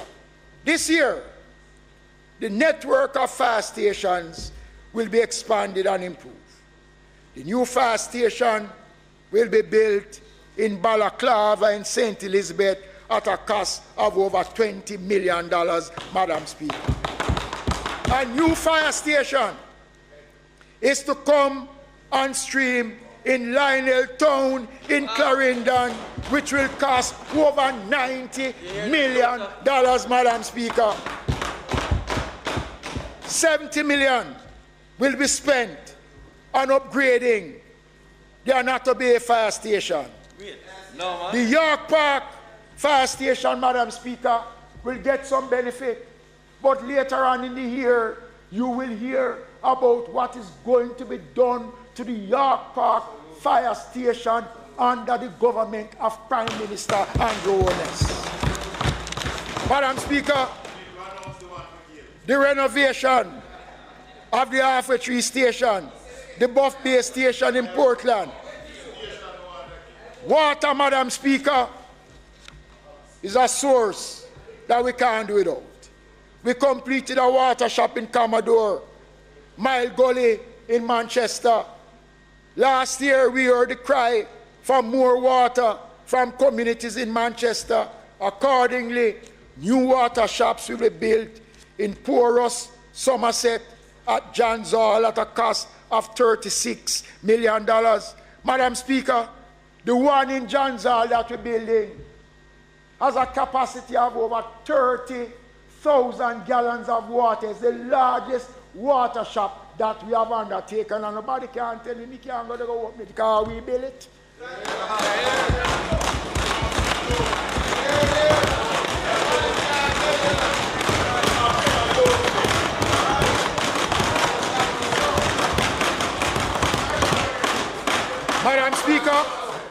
Madam Speaker, the daily supply in Plowden water catchment system will be rehabilitated.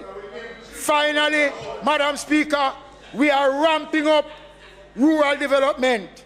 The country knows about the work done in Chambers Pen. This year, Cheswick in the town of St. Thomas will benefit from infrastructure work, new road work at a cost of $13 million to improve in Cheswick. We're spending $15 million on road, $13 million on water. And Madam Speaker, when I went to Cheswick, a young man said to me, Mr. Mackenzie, I am 39 years old. He said the only time I see somebody come look at this half-finished community center is 3 months before election. And after election, nobody don't come back. Well, Cheswick, listen to me. $20 million will be used to renovate the community center in Cheswick.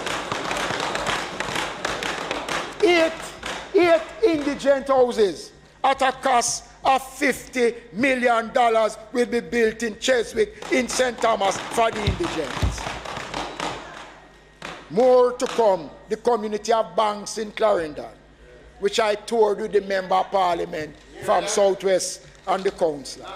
Six indigent houses to be built at a cost of $10 million each.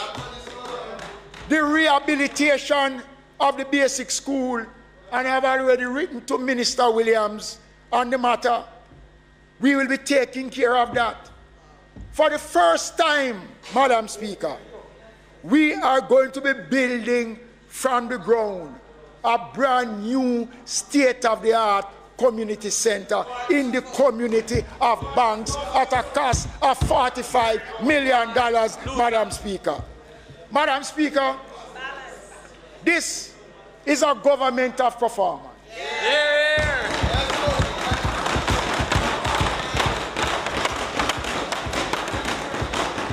I challenge any member in this House to get up and to dispute the performance of the Andrew Holness government, especially under local government.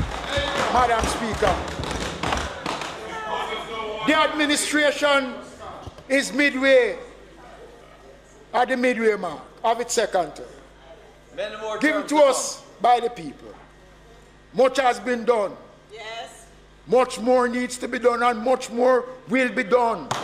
Madam Speaker, we are doing serious work to give hope to our citizens. 7 years ago, Madam Speaker, Yes. and let me repeat this so that everybody here.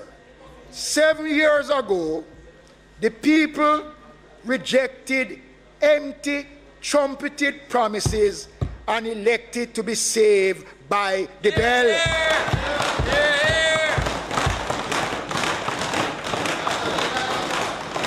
From that time until now, we have worked hard every day to make Jamaica a far better place.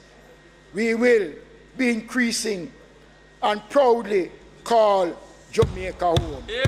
Madam Speaker, the country is watching. Yes. The first half has ended. Yes. We have scored a few goals.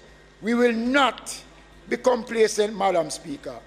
We have been fired up by our captain. We are motivated, and we are about to re-enter the field for the second half. I say to everyone, keep watching, stay tuned. The best is yet to come.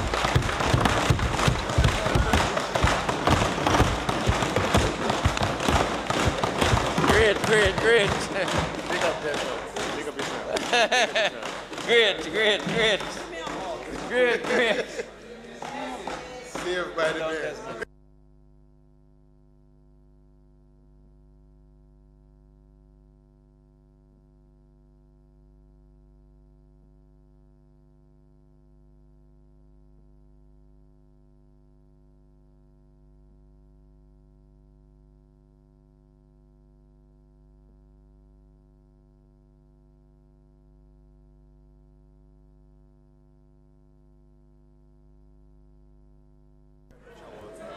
With liquor in it.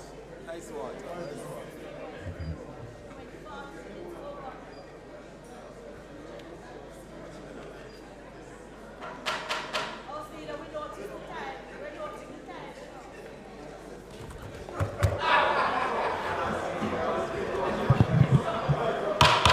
Okay, members.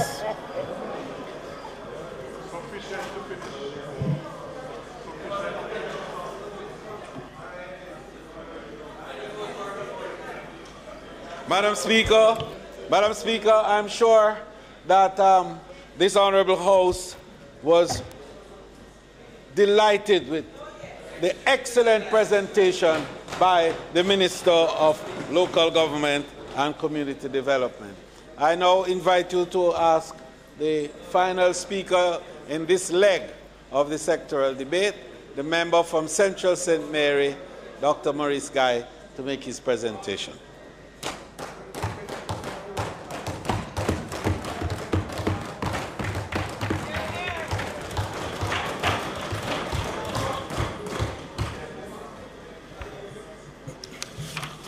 I now invite Dr.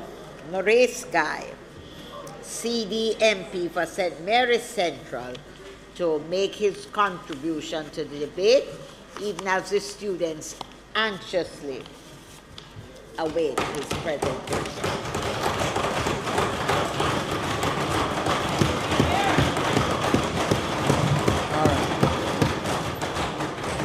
Madam Speaker, I rise to make my third presentation as opposition spokesman on health and wellness, and my 20th contribution to these debates, having made my first one in 2003 when the configuration of sectoral debates was of a different character. I want at the outset to join in welcoming the students from my alma mater, the St. Mary High School, Madam Speaker.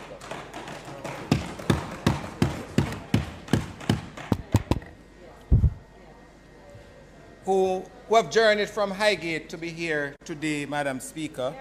And I want to thank you for welcoming them as well to this Parliament. It is on. At the outset, Madam Speaker, I want to thank Almighty God for giving me strength and wisdom to serve my fellow Jamaicans and my constituents who have placed me in this noble house. I want to thank my constituents who have continually reposed their confidence in me by re-electing me to be their Member of Parliament for the past 20 years and 5 elections. The journey has not always been smooth sailing. it has its ups and downs. But at the end of the day, Madam Speaker, the satisfaction one gets from serving eclipses any disappointment.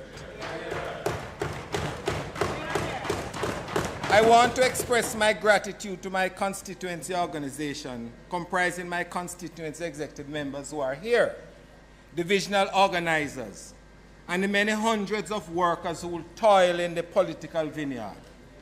To my divisional chairman and vice chairman, I want to say a big thank you. Madam Speaker, there are also persons who are not named, but they know themselves who ensure that all arrangements are in place during and outside of the campaign period. I want to say a grateful thanks to them as well.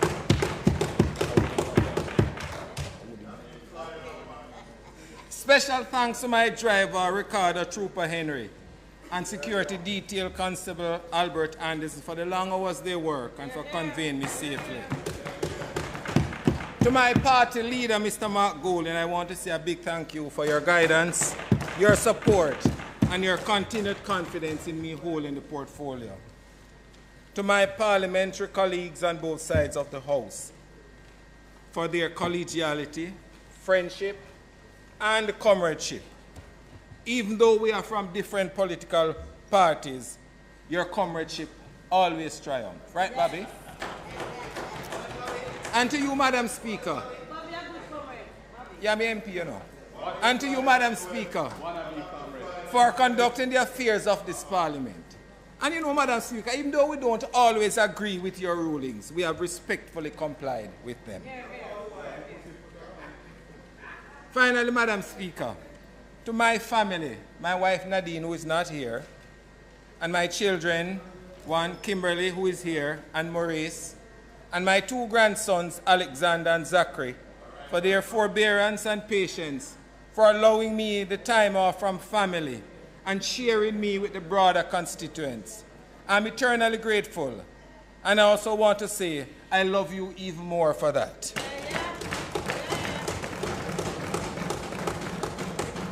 Madam Speaker, I also want to say that in welcoming the students from my alma mater, I hold the honor of being the first past student to be chairman of the board, the first past student to be a member of parliament, and the second one is Member Montague from across the road. And as I said to our students earlier on, there's space for many more members of parliament from St. Mary's School to sit here. Madam Speaker, the recent COVID-19 pandemic and the earlier dengue epidemic has shown how precarious Jamaica's health system is. And no matter how much whitewashing of the system those in power would have us to believe, the naked truth is very evident and revealing. The use of social media to show how excellent the system is has not worked. Madam Speaker, social media is a two-edged sword. And the narrative of the excellent system has not worked because the ordinary man, most often the poor, will tell you his story, a different story. He will tell you of the long waits and the agonizing pains he suffers trying to access care at any of the hospitals in Jamaica. He will tell you of the indignity and lack of compassion shown to the 100-plus-year-old Jamaican who turned up at Cornwall Regional Hospital in pain and yet was not seen with any urgency, languishing in the A&E until a call was made to someone in authority. The mother will tell you of the long waits at the Bustamante Hospital for Children for attention to and treatment of their sick children and infant. Or the mothers will tell you that they were not able to take their babies home because they lost their babies during the outbreak of the perinatal infection at the Victoria Jubilee Hospital nursery in summer of last year. They will tell you also, Madam Speaker, of the accident victim at the Alexandria Hospital who arrived there at 6 a.m. and no doctor or nurse to attend to them. And despite 2 ambulances on site, no driver to take them to another hospital to access treatment. The ordinary man will also tell you of the crowded conditions that he experiences on the ward of both the KPH and the Spanish Town Hospital, to name a few. He will tell you of the difficulty in getting a bed, even when he's admitted, or the fact that he has to lie on the mattress or a piece of sponge on the floor whilst he's been treated with an IV drip in his hand. Truth is, Madam Speaker, any and every hospital you go to across this country, there's more than the usual number of horror stories to demonstrate and confirm the ailing state of our health sector. In fact, Madam Speaker, the ministry, in a publication entitled Human Resources for Health, Clinical Workforce, tabled in this House on May 3, 2023, shows a horrifying data. Buried in the introduction of this document is a statement, and I will quote, Madam Speaker, a review of the number of clients waiting in emergency room for beds show that an average of 300 to 500 patients may be found waiting across the island for beds daily, and this is mostly in the larger hospitals, unquote. Shame.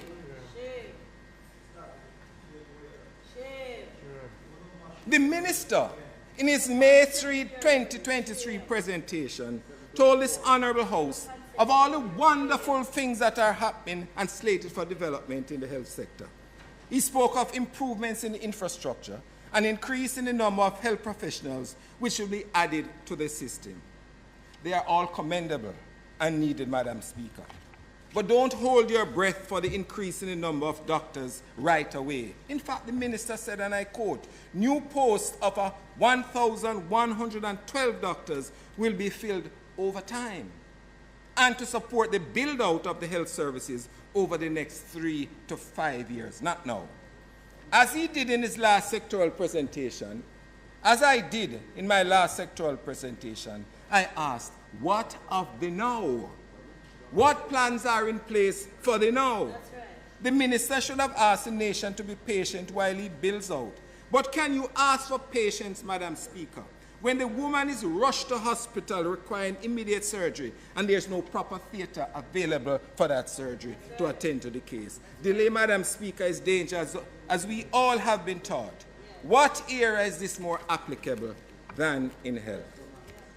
You know, Madam Speaker, every time I speak in these debates, I ask the minister to look at the low-hanging fruits and fix them, while he expands the system with the much ballyhooed 27 billion or US 178 million to be spent over the next 3 years. And as he said, the largest capital investment since independence, as he has declared. Yes, it is.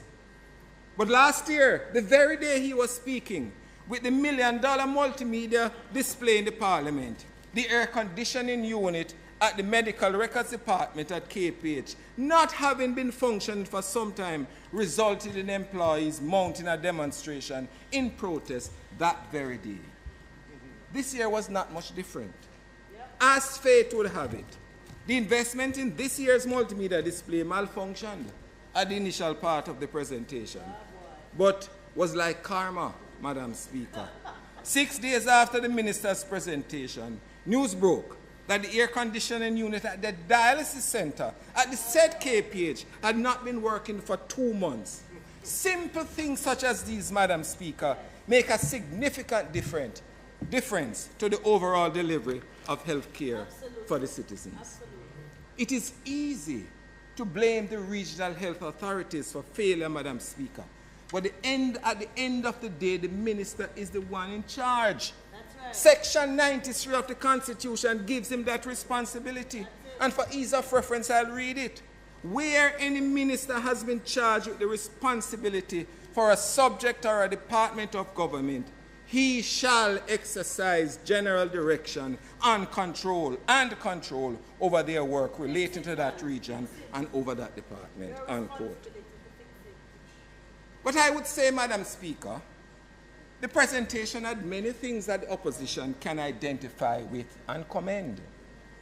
The expansion in the infrastructure, the proposed increase in the number of nurses, the increased aggression in stemming NCDs, proposed greater attention to customer service at the health facilities, and the digitization of the health records are all timely and well-deserved. Madam Speaker, I commend the Minister for listening to recommendations and comments from the opposition. The problem I have, though, Madam Speaker, is that he doesn't listen well enough. And when he does, there's a long lead time in implementation. In 2021, and again last year in my sectoral presentation, I made a pitch for more renal dialysis units across the country and recommended at least one per regional hospital initially. I'm happy to note that since that presentation, Madam Speaker, the Minister has been able to provide, since that presentation, he has been able to provide more units for KPH, 10 new ones. And Spanish Town Hospital, 10 refurbished ones in September last year, and 10 new ones in April of this year. And he has even toured the one at Cornwall Regional Hospital, which he has never done before. In 2020, I spoke about the need to equip and provide greater service to primary care. I see a primary care healthcare document reform program to start this year. And the Minister has taken heed and plans to outfit these health centers and employ more doctors for the health centers in keeping with those recommendations. Last year, I spoke of the need to have health centers doing checkups for patients or clients walking in off the street.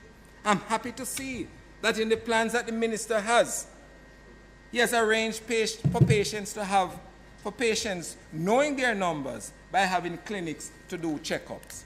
Similarly, Madam Speaker, prostate checks were highlighted by me as a must-do by health centers to enable early detection and stem progression to invasive prostate cancer. I note he has announced the health centers will do this now, and there will be a facility through the National Health Fund to provide for this segment of population to access PSA checks. But, Madam Speaker, the facility with the payment of $1,600 towards PSA checks for national NHF card holders over 40 years old won't solve the problem of reducing prostate cancer. This subsidy will only apply to persons who are currently enrolled in the National Health Fund for one or more of the 17 conditions covered. The screening age for prostate cancer in Jamaica starts at age 40. A significant number of men who have reached 40 are basically healthy and do not have any of the 17 conditions listed and covered by the NHF, and would therefore not possess an NHF card, and therefore would not benefit from the subsidy at the ideal screening age. So essentially, the program announced by the Minister will not really serve to catch prostate cancer in the early stages in many persons at a time when it is more than likely curable. I've advocated for all men over the age of 40 to be covered under this facility, Madam Speaker, but yet again, the Minister has not listened. The approach to primary care, to have mobile clinics in deep rural communities, has been like a broken record play coming from the PNP junior spokesman, Mr. Jesse Clark, on health and wellness, who has been championing the proposal ever since he was appointed in 2021. I see now, Madam Speaker, that the Minister has announced that this recommendation will finally come to fruition with the retrofitting of some of the COVID-19 buses to become mobile health centers. Madam Speaker, I have on many occasions been critical of the actions of the Minister and his ministry. The recent case where the Minister took too long to inform the country of the type of pathogens or germs causing the increase in the number of cases of acute respiratory illnesses at the hospitals and in the country. He was quick on the draw and responded by saying, quote, people can stay outside and look on and be critical, unquote. But what Minister needs to know, Madam Speaker, is that critique is shared by those inside, but because of fear of victimization and intimidation, have kept quiet and have sought to have it addressed in other fora. Madam Speaker, in my presentation last year I said, and I quote, the government is advised to expeditiously reinstate the usual childhood vaccination at this time to ensure that all children are fully vaccinated, and further, to prevent the possibility of an outbreak of measles, which is currently being experienced in some part of the world, with WHO and UNICEF reporting a 79% increase of measles in the first 2 months of 2020 compared to a similar period in 2021. And further warning that conditions are ripe for serious outbreaks of vaccine-preventable diseases, unquote. Things have not changed much since then, Madam Speaker. The latest report from the Ministry of Health and Wellness says we're lagging in MMR vaccination. Jamaica, that is the measles, mumps, and rubella. Jamaica has traditionally had high vaccination rates for children, usually in the high 90s, a feat that is envied by others across the world. We are now lagging. And what is of more concern is that the measles, mumps, and rubella vaccination rate is in the mid-80s range, Madam Speaker. We cannot afford to retrogress and expose the country to a possible outbreak of either measles, mumps, or rubella. What of the HPV vaccination program in girls? Is the ministry persisting in resuming this program without the public education? Is the minister aware that part of the reluctance to this vaccination is because of the ignorance of the parents? The government has a duty, the ministry has a duty to advise parents of the need of this type of vaccination. But instead, in 2017, tried to bulldoze the program, ultimately leading to its failure.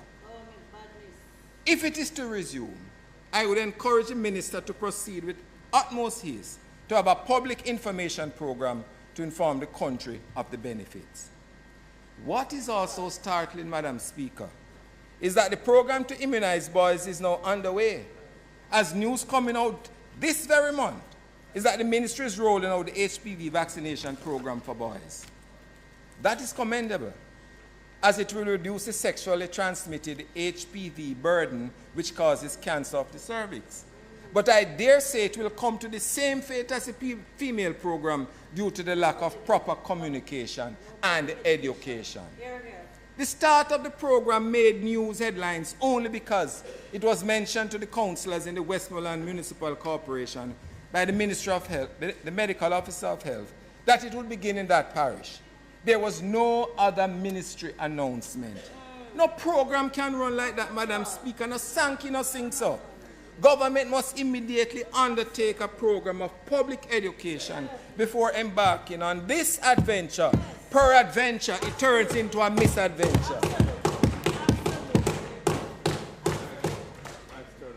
Yes, peradventure, it turns into a misadventure. The minister's sectoral presentation, Madam Speaker, was entitled, Know Your Numbers. I was bemused, actually, Madam Speaker, because I wondered whether the minister knew his numbers as it relates to Cornwall Regional Hospital. Apart from the 7-year saga, of which the minister had control of the hospital, we all know it's still a far way from rehabilitation and restoration. Up to 2022, Madam Speaker, the budget for the restoration of Cornwall Regional Hospital was $5.4 billion. On a tour in 2021, in January 2021, I made the observation that the cost of restoring of Cornwall Regional Hospital would be in the range of 10 to 12 billion. The minister rubbished my projection and was quoted in the print media saying, and I quote, I am not sure where my parliamentary colleague would have gotten that figure, as that is not the figure I have been working with, or not the number I have been working with, or that I have been informed of, unquote. He further went on to say on a radio station, it's hard to give a specific number, but based on what we are working with at this point, it's probably a third of that, a third of the $10 to $12 million that we're looking at. In May, again in 2022, Madam Speaker, I again toured the facility. And my pronouncement that Cornwall Regional Hospital would take about $10 billion to complete restoration and rehabilitation. It seems, Madam Speaker, that the Minister of Health had taken his cue from my statement. Yes. And by the 2023-24 budget presented in Parliament in February of this year, the figure reached 10.5 billion. What? Yes. What? But there's more, Madam Speaker.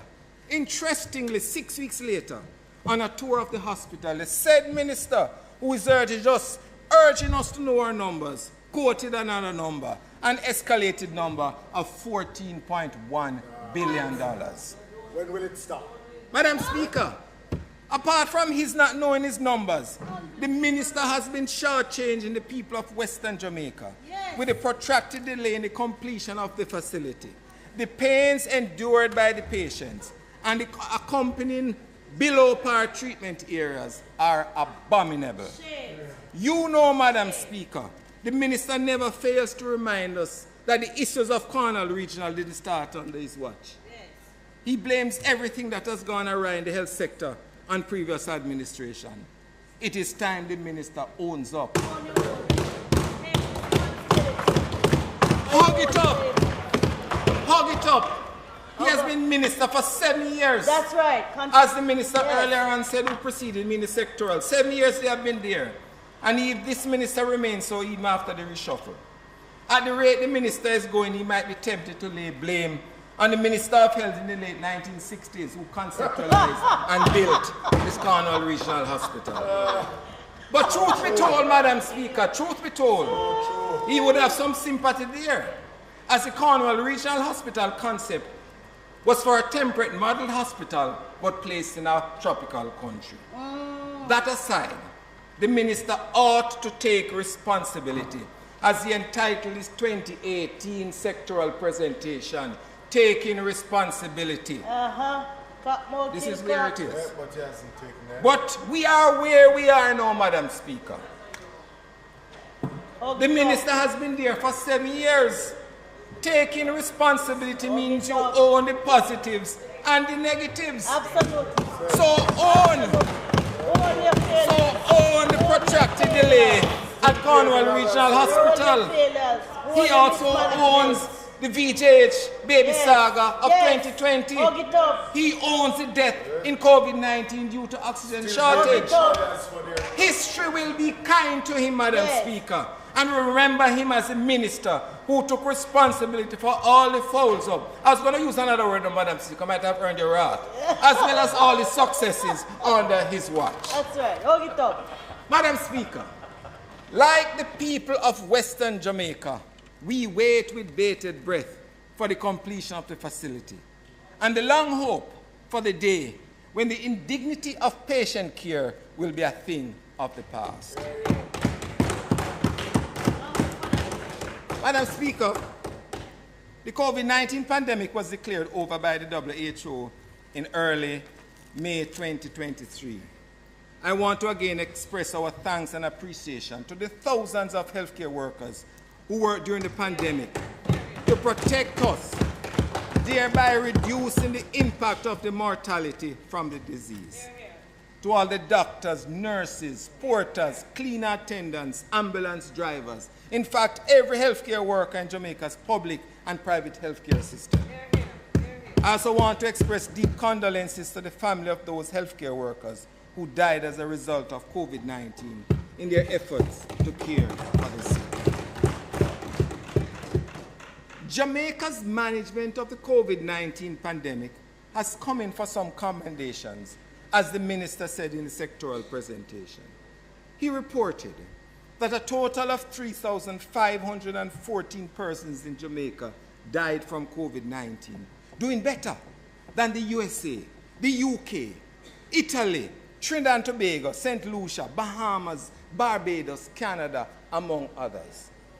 Madam Speaker, my intention now is not to detract from the yeoman service of our healthcare workers during the COVID pandemic, but again to ask the minister, does he know his numbers?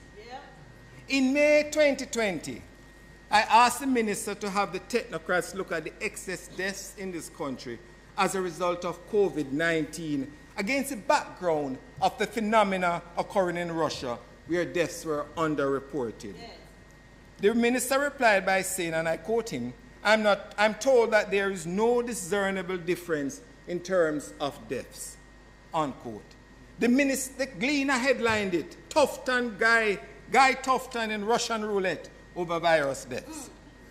The Gleaner article went on to quote figures from the RGD, which didn't support any excess deaths in the first 3 months.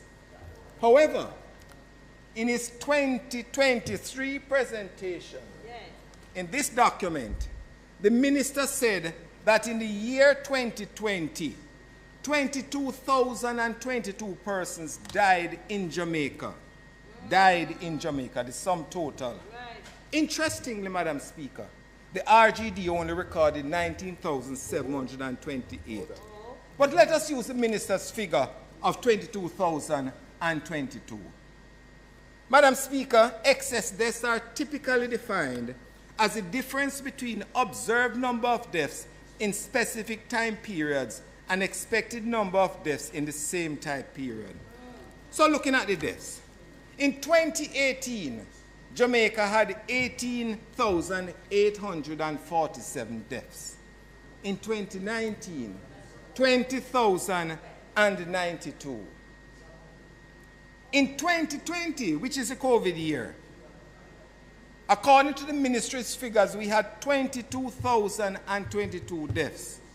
In 2021, we had 25,756. And in 2022, when COVID was coming back down again, we had 20,588. So, Madam Speaker, if we're looking at excess deaths, and we established that the expected number of persons in the preceding years to be an average 19,000 per death year, we see we are in 2020, where there was 303 COVID-19 deaths, as per the ministry's data on the website, that the number of deaths should be around 19,300 or plus. What were the numbers? A whopping 22,022, almost 2,500 more than what should be the figure. Let us look at 2021, where we had 2,173 COVID-19 deaths. And using the same baseline, we would expect a total of just over 21,000 deaths. The data given is that we had 25,756 deaths, almost 5,000 more than would be expected. In 2022, with 989 deaths, the number of deaths expected would be around 20,000 or 19,000 plus 989, round it up to 20,000. Yet we had 20,588. So our actual mortality during the COVID-19 pandemic from COVID-19 may not be as low as we have been told by the minister, giving rise to such glowing management numbers, but significantly higher. I'm speaking about the period and the minister's reporting. Further, Madam Speaker, many researchers worldwide are now looking at excess deaths to give a fuller picture of the human loss due to the COVID-19 pandemic. Madam Speaker, the minister made heavy weather of the Code Care program and its impact on reducing number of backlogging surgeries. Another case he has blamed on the previous administration. But whilst the end result is desirable and commendable, I would advise the minister to pay more attention to the facilities. No, man, I won't. No, fine. Madam Speaker, the members' time having expired, and in the spirit of the debate and in full cognizance of his own appreciation of how critical it is to finish in good time, I ask that he be allowed to complete his presentation. Members, the question before us is that the member be given sufficient time to complete his presentation. Those in favor? Those against? The ayes have it. Member?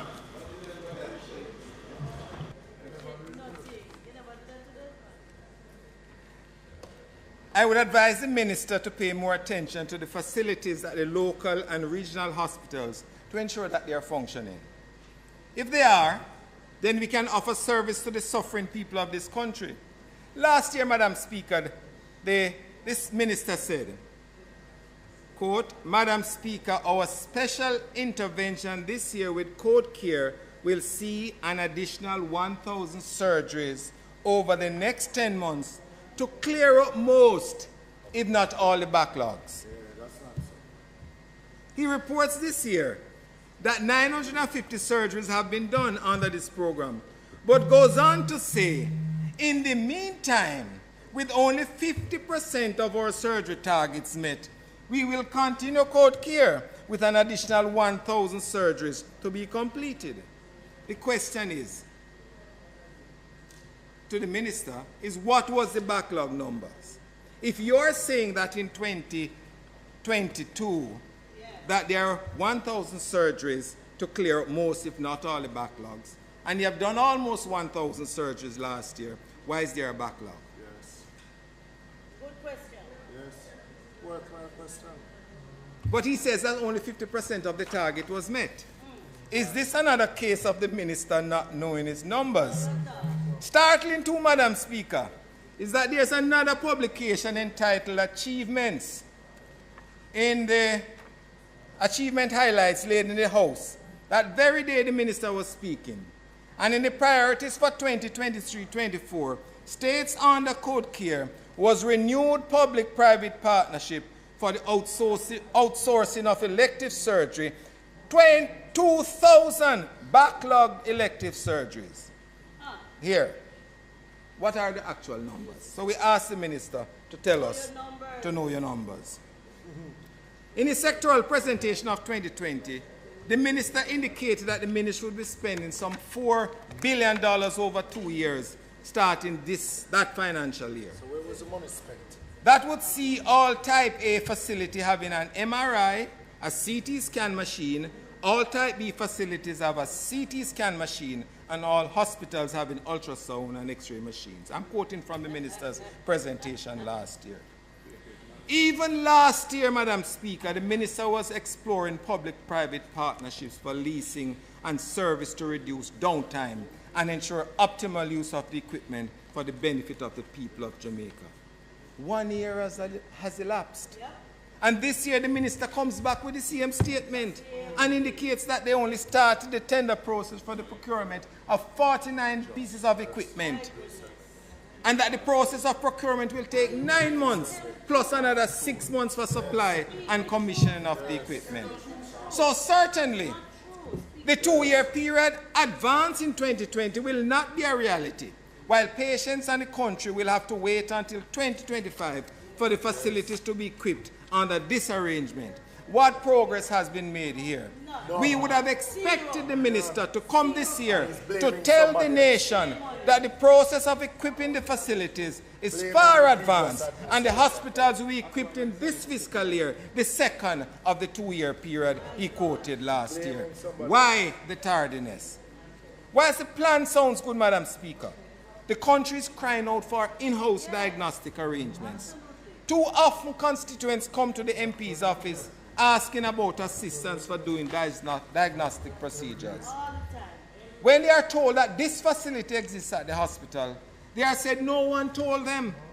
Only when they are sent back, only when they are sent back to the hospital to ask about it, they are told about that assistance. That is true. I am asking the minister, can we not make the process simpler and less time-consuming and less anxious for those patients? When the minister announced the program in 2020, I asked him to expand the program for clients who access care at the health centers and to enable them to get diagnostic investigations under the PPP diagnostic program. This has not been done, and these poor patients must still rely on relatives or come to the MP's office or suffer without knowing exactly what is wrong with them. You know, Madam Speaker, last year, the minister said nothing about Kingston Public Hospital. Nothing. He said nothing last year about Kingston Public Hospital. Look for it, it's here, right? In fact, I raised the question last year as to why the premier teaching hospital and trauma hospital in the English-speaking Caribbean which required significant attention, had not featured in the minister's presentation.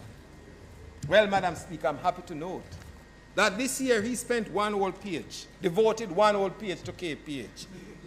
The truth is, Madam Speaker, Kingston Public Hospital, in as much as the minister is putting together a team for the comprehensive overhaul of the hospital, cannot wait the completion of this assessment. And the member from Central, from Kingston West know that too. The KPH serves the vast majority of patients in the public sector based on the multidisciplinary areas of health that it covers. All hospitals in this country, including the University Hospital of the West Indies, refer patients to KPH. But quite frankly, Madam Speaker, the conditions at KPH are not conducive to proper care and recovery programs. I would encourage the minister that in tandem with his comprehensive plan for the overhaul of the Kingston Public Hospital, that he allocates more than the $300 million which he has targeted for improvement at the hospital. As I said earlier on, picking low-hanging fruits can redound to the more efficient functioning of the facility and ultimately better patient care. Having said that, however, Madam Speaker, I want to hail the workers at the KPH. The doctors, the nurses, and all the support staff for being able to provide quality treatment options in spite of the conditions under which they have to operate. Madam Speaker, whilst we have noted some improvement in the number of the renal dialysis units in the various centers, there is need to bolster the numbers in the established centers even more, as well as establish units in other areas. St. Anthony Hospital cannot await the 10-year strategic plan of the ministry to finally have a renal dialysis unit. That plan for St. Anthony has to and must be now. Currently, dialysis units are at Cornwall Regional, Mandeville Regional Hospital, Kingston Public Hospital, Spanish Town, and the University Hospital of the West Indies. For equity. Yes. And because the need exists, Madam Speaker, the ministry needs to establish one in the Northeast area health region. This is vital for patients who need this life-saving service so they can access in the public health sector at the regional hospital instead of paying the $25,000 to $30,000 per week minimum in the private sector. A 10-year wait, Madam Speaker, will see tens of thousands dying. Madam Speaker, the National Health Fund is celebrating its 20th anniversary of sterling service to the people of Jamaica. And I also had the honor of being a member of the Joint Select Committee of the Parliament, which deliberated on the NHF bill in 2003, which led to its eventual passage later that year. I want to salute those who have worked over the years in the institution, as well as the present leadership in serving the people of Jamaica. The fund currently gives 17 subsidies for 17 medical conditions. I'm recommending, Madam Speaker, that in a timely manner, the NHF looks at other illnesses to which subsidies can be given. And one that comes readily to mind is thyroid conditions, which is on the increase in Jamaica. But there's something more a little concerning, Madam Speaker. I perused a document tabled by the minister coming from the fund, and again speaks to know your numbers. I see where the recommended blood sugar level 2 hours after a meal, Madam Speaker, being indicated at a value of 11 millimoles or less. Don't worry about the millimoles, the unit.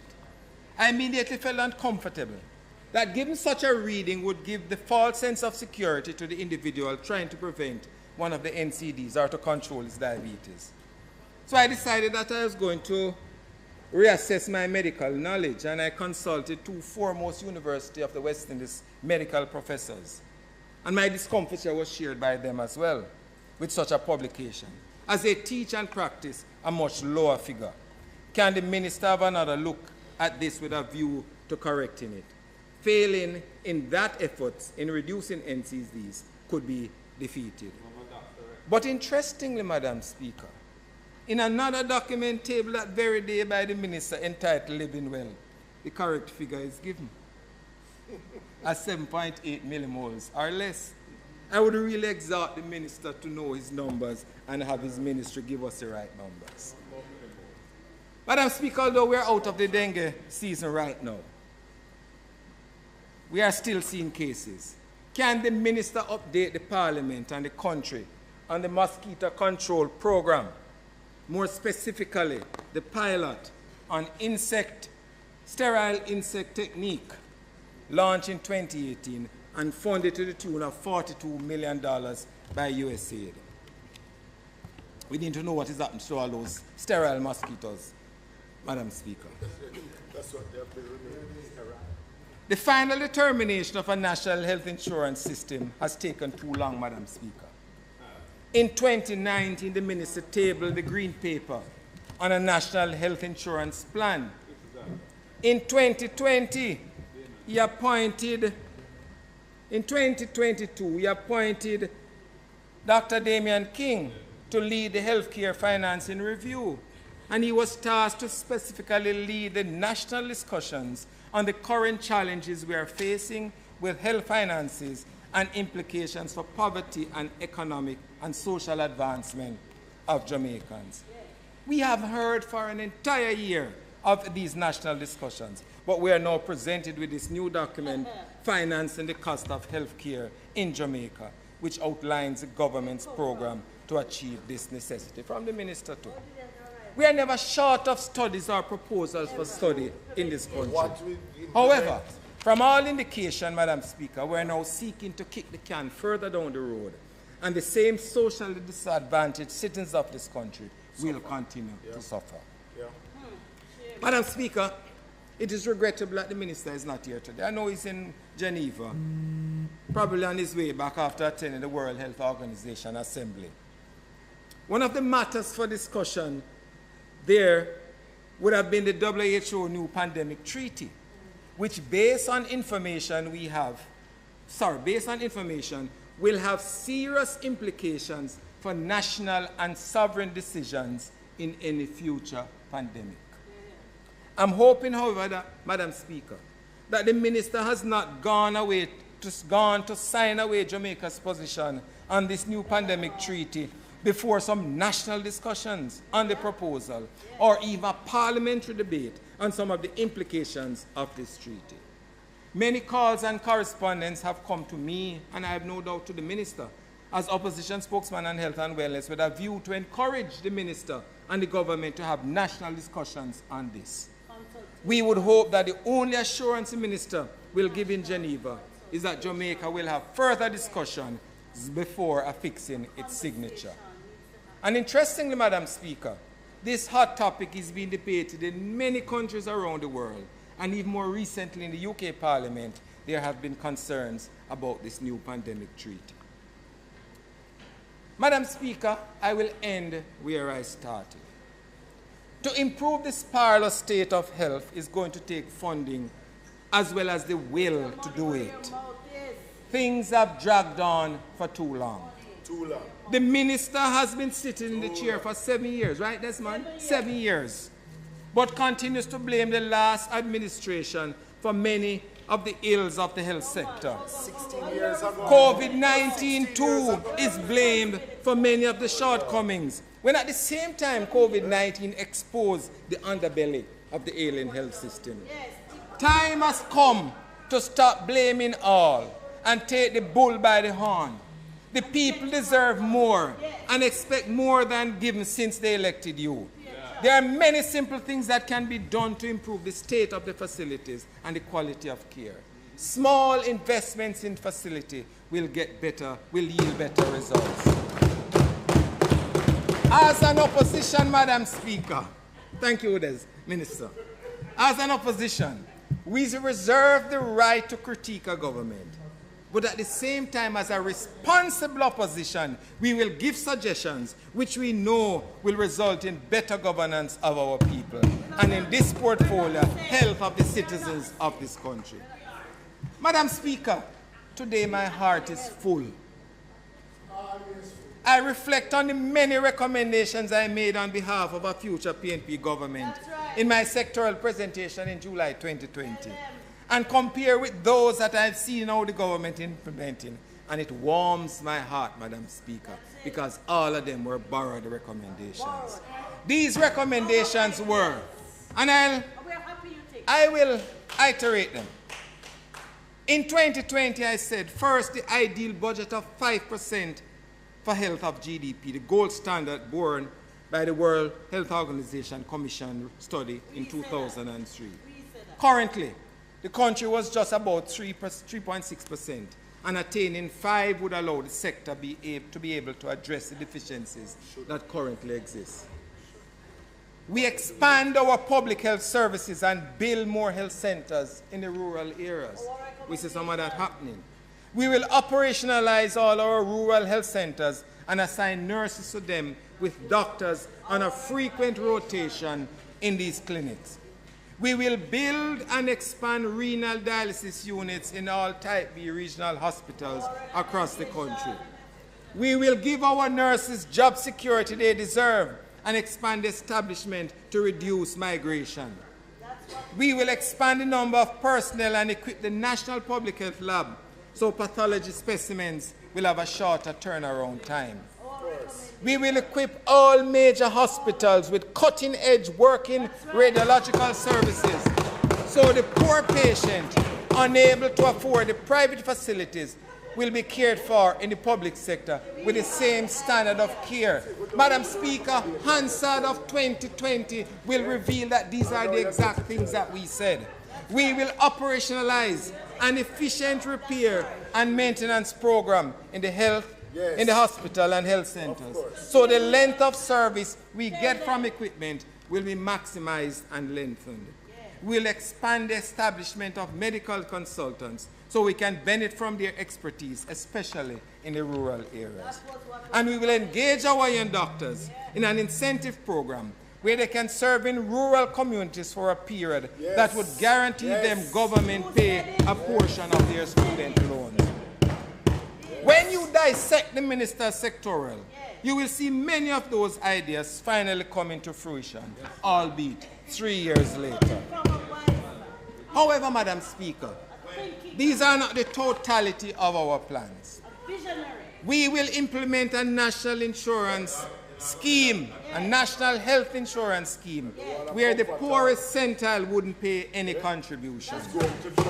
We will expand primary health care across the country, which would involve upgrading of some of the health centers, establishing mobile clinics in the deep rural areas, and expanding the number of community health aides across the country. These community health aides, Madam Speaker, will be based in the communities as opposed to their current operations within hospitals and health centers. The reorganization of the regional health authorities to make them more efficient and more responsive to the needs of the people they serve. The advocating for incremental increase to the health budget to bring it closer to 6% of GDP. That's right. The training and retention of healthcare professionals, especially nurses, will be a priority. This would involve government resuming allocation of resources for scholarship and grants to nursing students and bonding them. This has to be complemented by the expansion of the number of permanent posts in the health system for nurses, ensuring that there is security of tenure as opposed to the contractual provisions as now exist. Similarly, for doctors, although we train sufficient numbers of doctors, we are not able to utilize them in the health system. We are proposing that after internship and a senior house officer one position, that they be deployed to serve in the deep rural communities, and incentivize this by offering them scholarships for postgraduate training after a specified period in the rural areas. This would require the establishment of more permanent posts and, of course, budgetary implications, but it has to be a priority. Expansion of the major trauma hospitals and regional as well as Type B hospitals in the country. KPH, UHII, St. Anne's Bay Hospital, Savannah Lamar, Anata Bay, Maypen. So overcrowding will be reduced, plus patients will access treatment closer to their community. Madam Speaker, our goal is the creation of a better healthcare system for all. a system that provides equity for all citizens of this country in being able to access health. Indeed, Madam Speaker, that is our mission. As we recognize that our country, Jamaica, cannot grow unless our people are healthy, and that we cannot continue to earn our place in this world as a country of greatness unless we are healthy and well. Madam Speaker, I thank you. God bless Jamaica.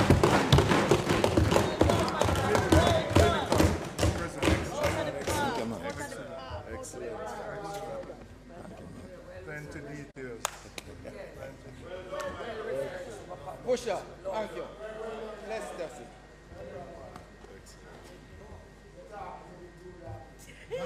You want to talk about that?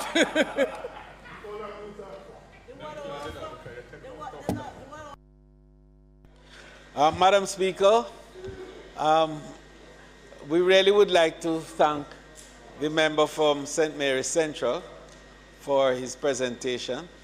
And you know, Madam Speaker, it is when members use their discretion to enable extensions to be effectively, properly utilized, and to enable concise presentations within the context of the time constraints that we operate in here. It gives us the energy, Madam Speaker, to continue to offer extensions of time for speakers. But just to say, Madam Speaker, that quite a bit of reforms are coming in terms of our thinking in relation to how we conduct the business of the House. And when I make the closing remarks to this sectoral debate, we will be looking at a few areas, some of which the Leader of Opposition Business and myself have actually spoken about, as to how to make it more efficient use of time in the House, but more importantly to ensure that we can be more useful to the cause that we represent, especially in terms of evaluation of activities in this House, and more important, the review of the activities of the executive. Madam Speaker, I beg to move for the recommittal of announcements and for motions to be given orally. And of course, Madam Speaker, questions and answers to questions. Madam Speaker, in closing, I'd like to move for the suspension of the sectoral debate today until tomorrow, members, thank you, until tomorrow, Wednesday the 31st, when the Speaker is expected to be the Minister without portfolio in the Ministry of Economic Growth and Job Creation. May it please you, Madam Speaker. Thank you very much, House Leader. I too want to join in saying that both speakers this evening delivered well to the Parliament, and we thank you both. I know the question before us is for the suspension of the sectoral debate. Those in favour? Those against? The ayes have it. And members, the second question before us is for the recommittal on the agenda of the items, announcements, notices of motions given orally, and questions and answers to questions, after which we will then revert to public business. Those in favour? Those against? The ayes have it. Announcements. Laid on the table of the House today are the following. Annual report of the Tourism Product Development Company Limited for the financial year 2019-2020. The Chief Justice's annual statistics reports for the parish courts of Jamaica for the year 2020, 2021, and 2022 civil matters. First, supplementary estimates for the financial year 2023, 2024, and The Integrity Commission report of investigation concerning allegations of impropriety, irregularities, and conflicts of interest at the Factories Corporation of Jamaica Limited. Notices of motions given orally. Madam Speaker, I beg to give notice that at the next meeting of the House, I'll move the following motion. Be it resolved that the first supplementary estimates of expenditure for the financial year 2023-2024, which was laid on the table of the House on the 30th day of May 2023, be referred to the Public Administration and Appropriations Committee of the House of Representatives for consideration and report. Madam Speaker, I further beg to give notice that at a later stage today, I'll move for the suspension of the standing orders to enable me to take this motion.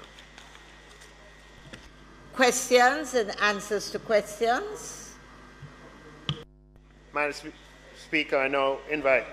No, it's me. Madam Speaker, I now ask the Minister of Finance to answer the questions in my name. Minister.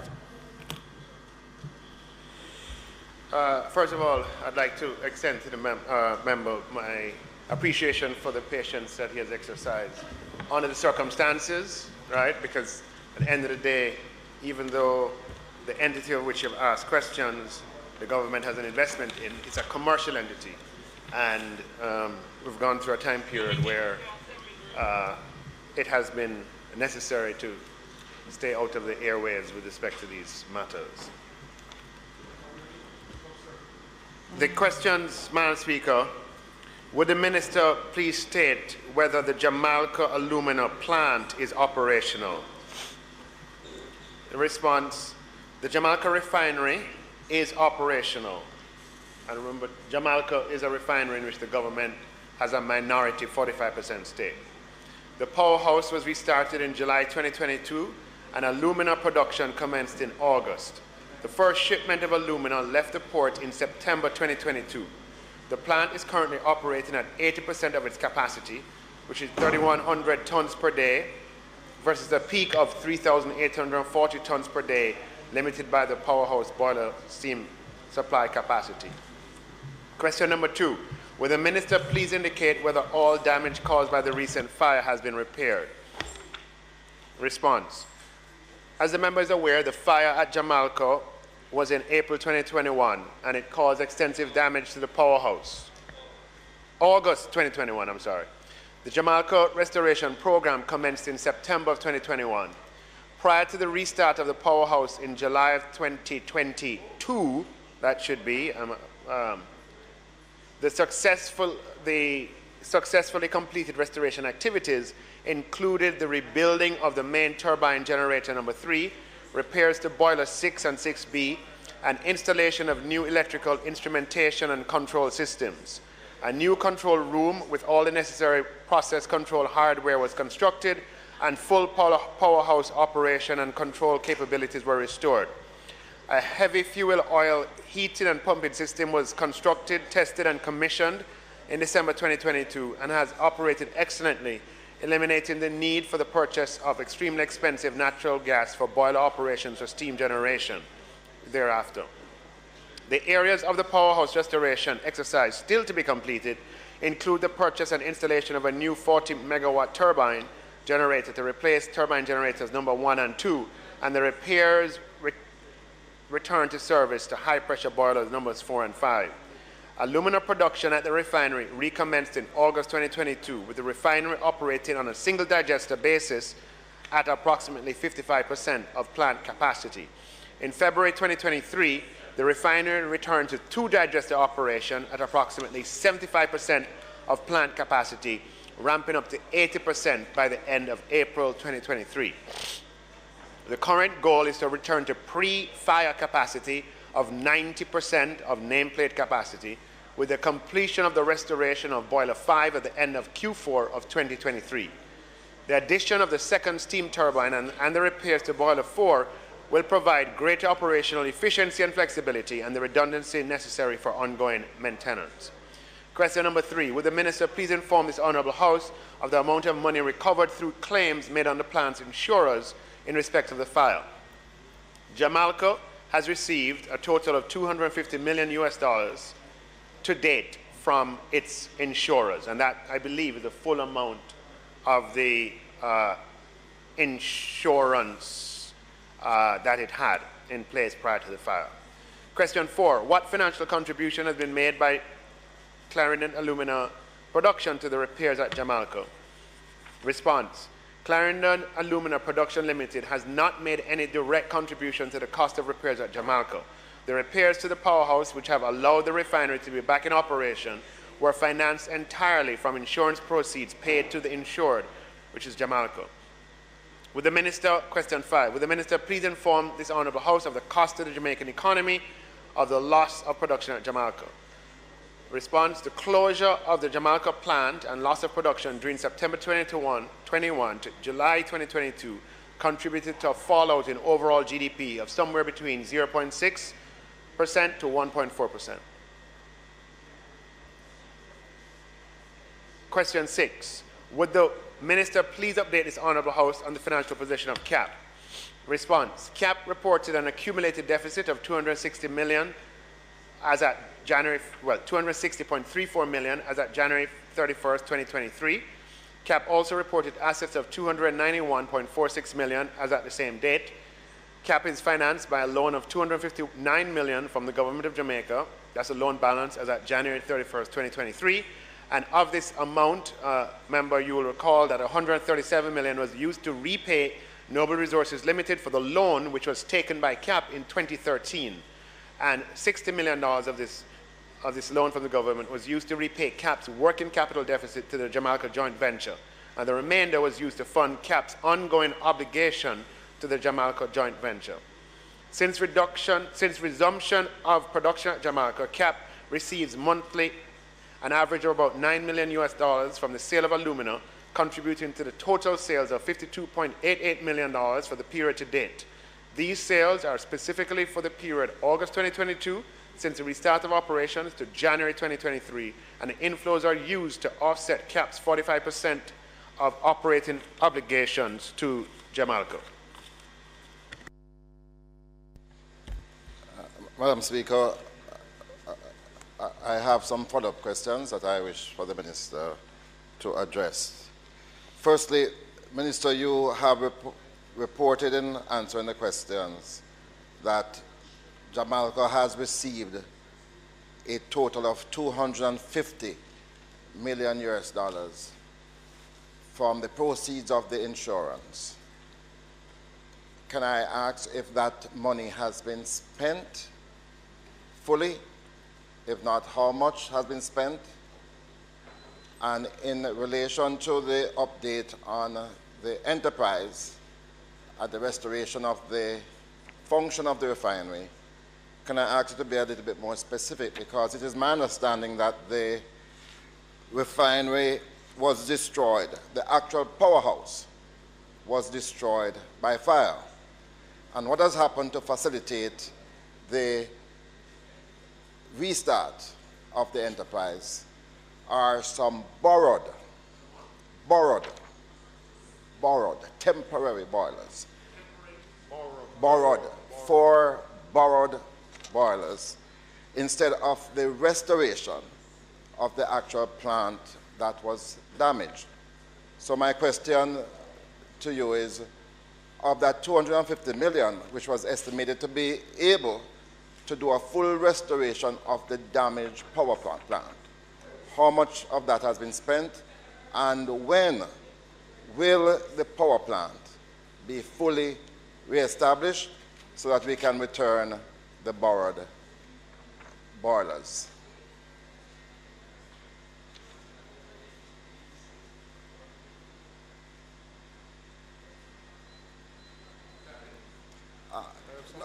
No, I just need to know that because I have a... No, it depends on your answer.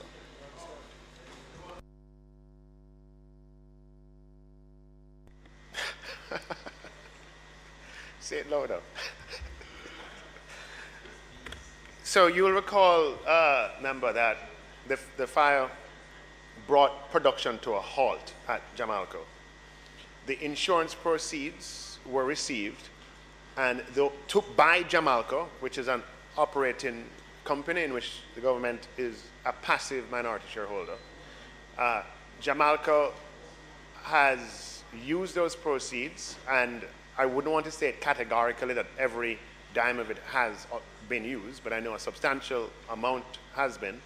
Use those proceeds on general and operating expenditure, as well as for capital expenditure, inclusive of repairs to the powerhouse, as well as for maintaining the full complement of staff during the nearly, year-long period with no production occurring at the plant. You'll recall that some of the insurance claim was what they call loss of business. So the insurance proceeds allowed the company to keep on operating even though it had no revenue.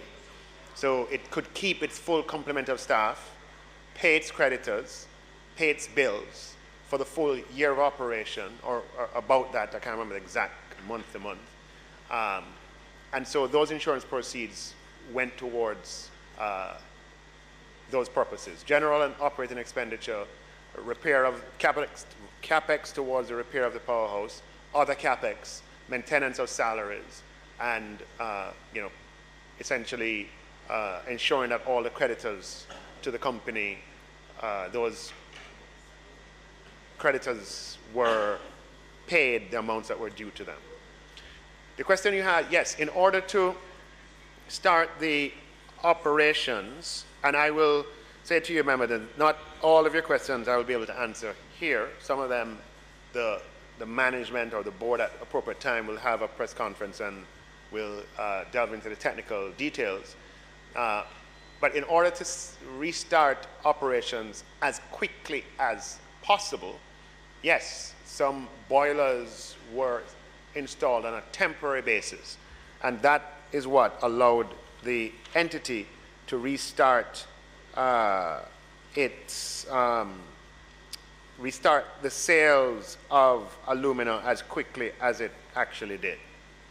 I mentioned to you that up until, as at this year, end of April, the plant was at 80% of capacity, which is quite an achievement, seeing that we were at 0% of capacity up to a few months ago.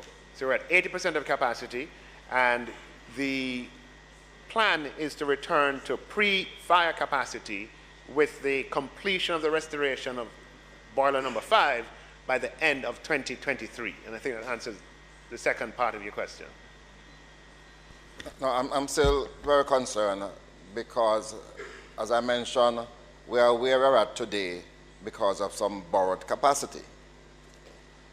We have not yet restored the boiler, which was what was damaged. I just want to know if we have utilized the 250 million, because your predecessor minister had informed this House quite correctly that the aim was to restore the plant from the proceeds of the insurance to its full capacity as a powerhouse. If we have to return those borrowed plants, for which I'm sure we have paid out of the proceeds for them being here, what is going to happen to that boiler house? That facility which was damaged by the fire, who is going to pay for that? Where will those funds come from? I think that's a very important issue, Minister, for which I really do need an understanding before we can get into the true financial position of CAP going forward. So I don't want to sort of detain the House without the technical details. If you really want me to go into powerhouse and steam and boiler and gas and so on, I think we might, right. So if we can just keep it at a policy level, with your permission, and I'll answer the essence of your questions. The temporary arrangements were made with boilers that were, we got them into the country quite quickly, with the full intention of completely repairing the firehouse and installing, our own boilers. And we are far on the way in doing that, with the 5th boiler to come in place by 2023. I explained to you that the insurance proceeds were used and have been used, are being used, have been used on general and operating expenses to keep that plant functional, let me use that word, without the production of any alumina, without any revenues. It would have cost a considerable amount. The entity did not lay off staff, even though revenues plunged to zero. And to maintain its staff and to put itself in a position where all of its creditors could be paid, it drew down on its loss of business insurance and used the proceeds in that way. Some of the insurance proceeds were also used in the repair of the firehouse and were used for other capex projects as well. So I think I've answered that. It's just that I am still not too clear if the $250 million will enable the full restoration of the plant, as was announced prior to your taking over the portfolio. Well, so there's a new majority owner now, okay, as you are aware. And the plan is not simply now to restore to where we were. The plan, as I understand it, is to go a little bit further, to put Jamaica in a position that it can be in the upper half, the top 2 quartiles, in terms of efficiency for the production of aluminum. To get there will require some investment for us to be able to improve operational efficiency. You will recall that we have made provisions for that in the budget that was passed earlier this year. We had made provisions to put the government in a position to contribute to that if it becomes necessary. So that is stuff that has been approved already. But that would be taken, and here I'm just keeping it at a high level, that would be towards taking the plant to a degree of functional efficiency that surpasses where it was at the time of the fire.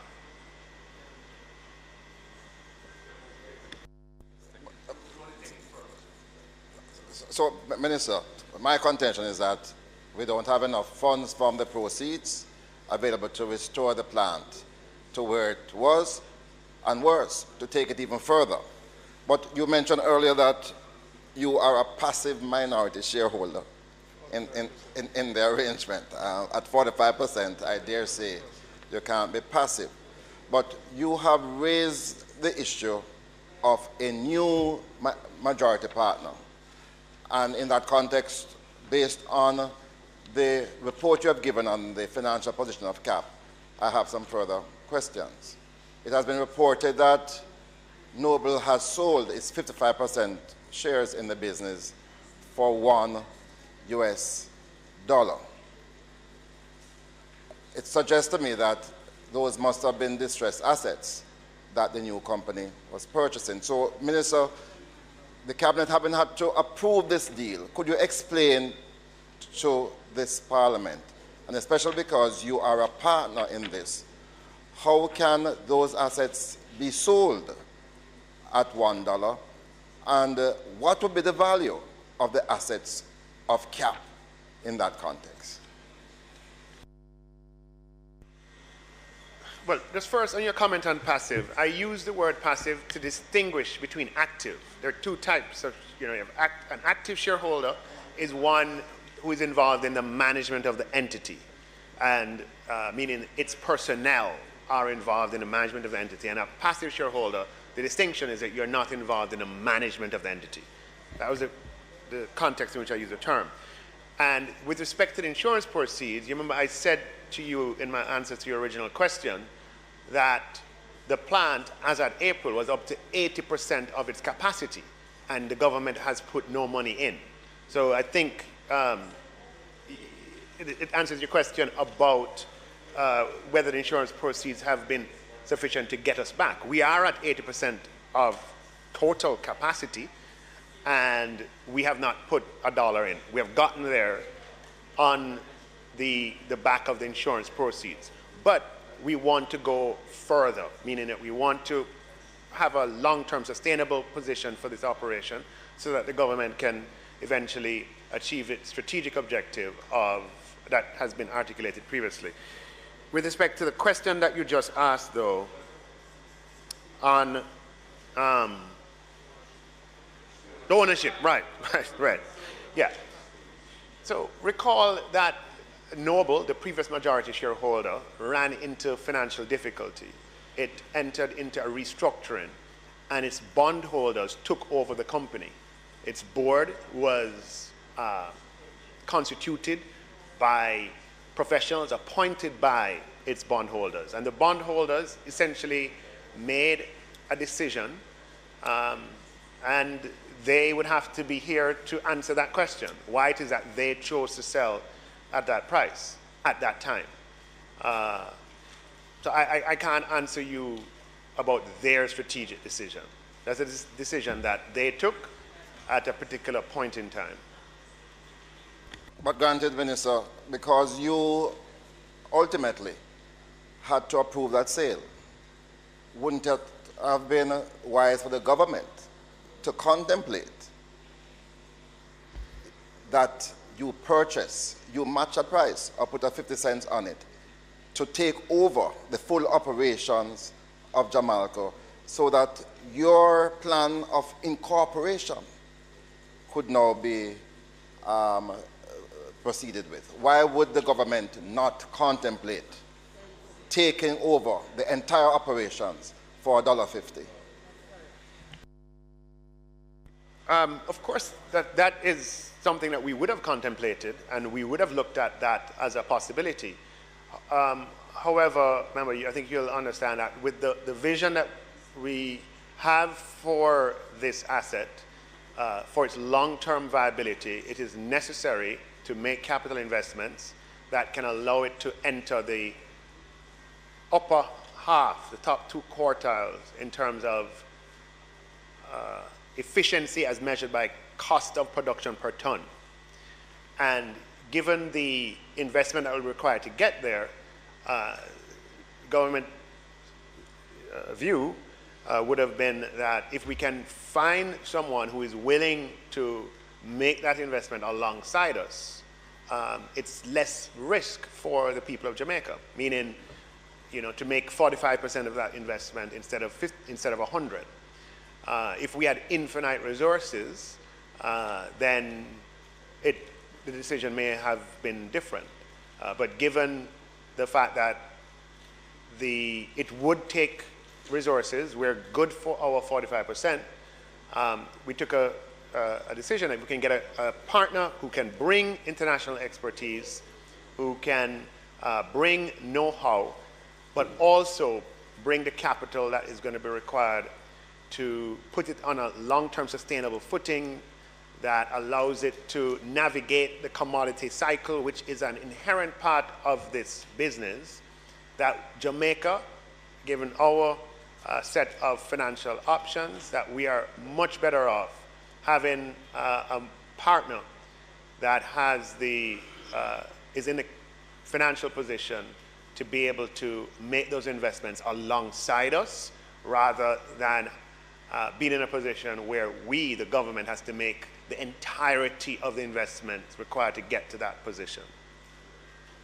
Minister, I would buy the argument only that the announcement by the new partner, Century, is that it will take them an investment of $20 million to secure a positive cash flow in this year.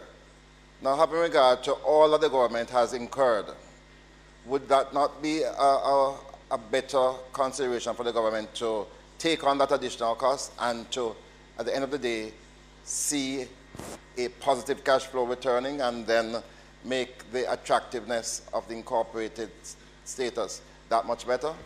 It's a question of risk and return.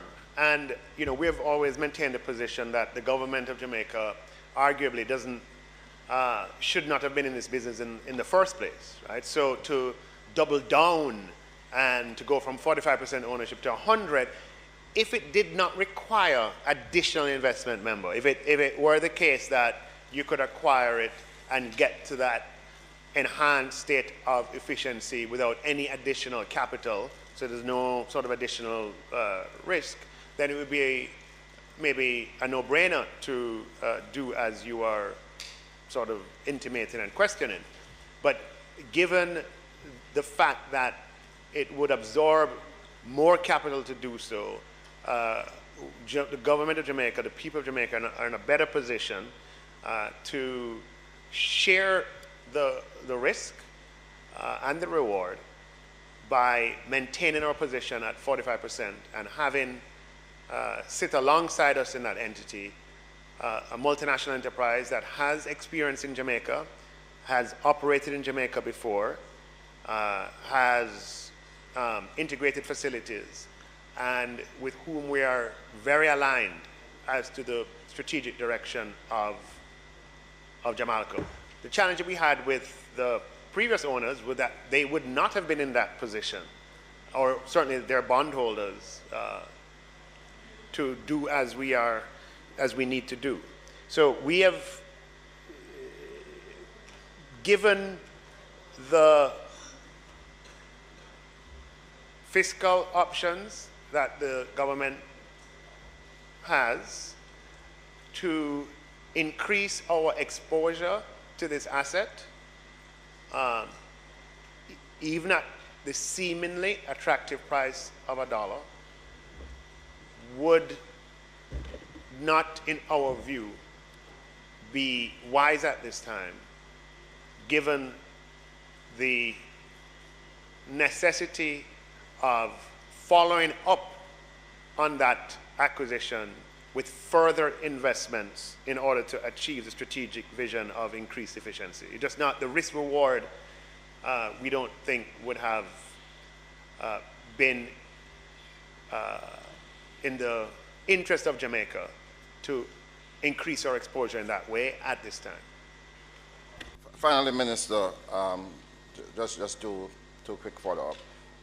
Century, I gather, is owned by Glencore. Could you just confirm if that is so? And also, we haven't heard the news from you as yet, but we do assume that you would have used your leverage this time to change from an income tax regime where profit has to be declared to revert to a bauxite levy regime so that the Jamaican people can benefit from this depleting asset. Are we correct? On that, your original question wasn't focused on that topic, and that's a topic in itself. And what I propose to do, if I can hopefully get your agreement on this, is to come back and provide a proper statement about the regime going forward with respect to the Jamalco asset. Recall that Jamalco, you will recall this, that the government, given the historical antecedents, Jamalco has never been under the levy regime. Not under your administration, not under the one before you, not under one before that. Okay, Jamalco has always been exempted from the levy regime. Just fully owned by Alcoa. Yes, just when. Fully owned by Alcoa. Yes, just to correct the minister.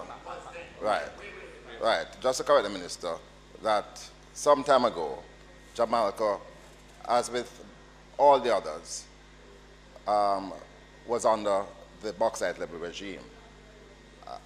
We have been advocating on this side, especially with arrangements that were made with Naranda and others, that we need to ensure that the Jamaican people get something out of this depleting reserve, bauxite reserve, and that we have found where you have an income tax regime, we have not seen such profits that ought to be declared on which basis the government and the people of Jamaica would benefit.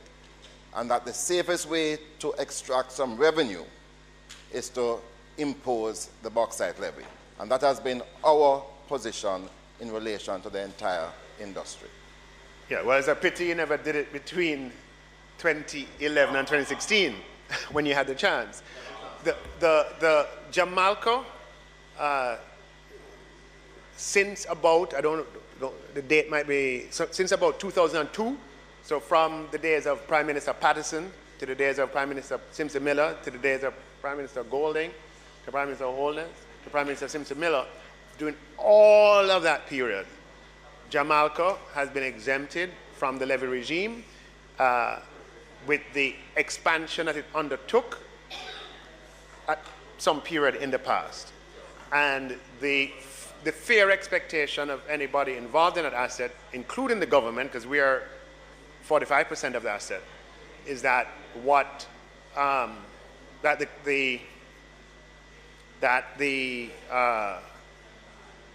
what has been in place, that it continues. But remember that this is an asset that Jamaica has struggled with in terms of returns. Okay, we believe that that can change. But so remember, just on the matter of principle, let's go back to where Jamaica has never been in the bauxite levy regime for the last 20 years, under 5 different administrations, different political parties, for good historical reason. Okay? Now, so let's leave that one there.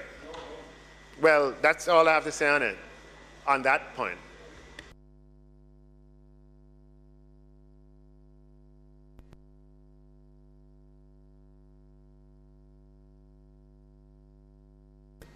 Minister, I'm just seeking some clarity. So, 250 million of insurance cover has kept the operating expenses being paid while no revenue was there, doing some repair work to the powerhouse. And it's at 80% capacity as of April this year. You say that there's some work still to be done. You have to purchase and install a new 40 megawatt turbine generator to replace 2 existing turbine generators, and the repairs to return the high pressure boilers 4 and 5 to service. My question, and that is presumably prior to, that's to take it to 90%. That's what you've said, that that's where you want to get, from 80 to as rated capacity. So the investment to now take it to the top 50% of efficiency among world aluminum refineries, which a provision was made in this year's budget for our Jamaica's 45% of, is at a separate financing exercise. And if it is, how is this remaining expenditure to take it to 90% of rated capacity going to be financed? That's my first question. Secondly, could you remind the House as to what we have provided for in the budget for our contribution towards that additional capex to take it to the top 50% of efficiency among alumina refineries around the world? Thirdly, what is the expectation as the future of Jamaica under the prior circumstances where Noble owned 55%? We are aware that there was a plan to move it from being a partnership to being a limited liability company, and that there was a plan to divest, possibly through an IPO, some of the, or all of the government's 45%. With a new owner coming in, additional financing to expand or further modernize the plant to take it to a higher level of efficiency, is there an understanding with this new owner as to whether the plans that existed before with the prior owner are going to be pursued, or is there a different future to be expected from Jamaica? And the last question I have relates to the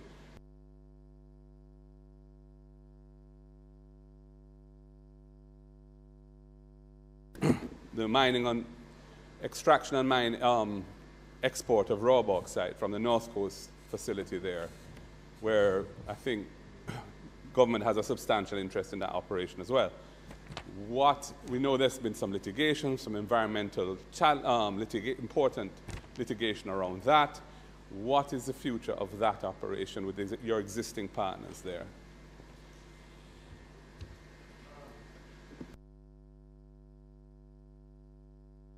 So on the first question about to get to the 90%, right? So I don't want to give you an imprecise figure. So I don't have the precise figure to get to 90%. It may or may not need external funds to get there. Okay? So I would, if I could reserve on that, the project to get to the position where we are in the top half of efficiency among alumina producers in the world, the information I have on that's a 24-month exercise, and that is where my sort of headspace is in terms of wanting to know sort of maximum exposure and so forth, right? We made provisions to make a capital investment, but it's not going to be used. I don't think all of it is going to be used, if any. But we just made those provisions. That was a very important signal to send as well in terms of the government's willingness and ability. And in the budget that was passed in March, there was, I believe the number was around $30 or $40 million that we had reserved or sought approval for if the need arose, US dollars. But that is not, so we stand ready to make investments if that's necessary. But I doubt that will be necessary to that scale during this financial year. But over the course of 24 months, let's see. The plans are being finalized in terms of the best configuration of capital investments that would be necessary to achieve that strategic objective. But the good news is that we are able to restore the plant to 80% of its capacity from insurance proceeds, thank God. And to get to that 90% figure may or may not, I can get the answer to you, require additional resources. However, what is sure is that to get to is one thing to be at 90% of capacity. It's another thing to be at 90% of capacity and to do that at a low cost of production or a lower cost of production. Lowering the cost of production, the latest information I have, is going to be a 24-month activity that's going to require additional investment from both parties. But the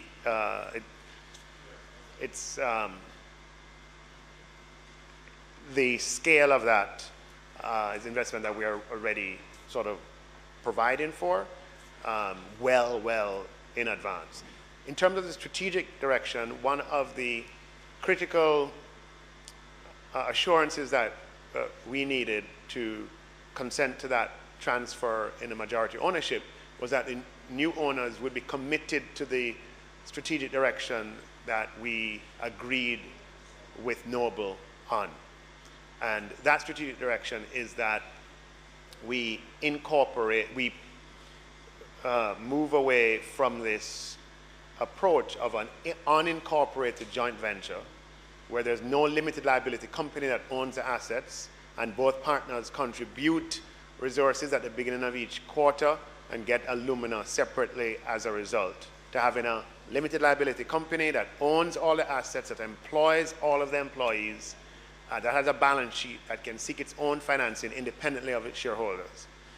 The new owners, Century, are committed to that.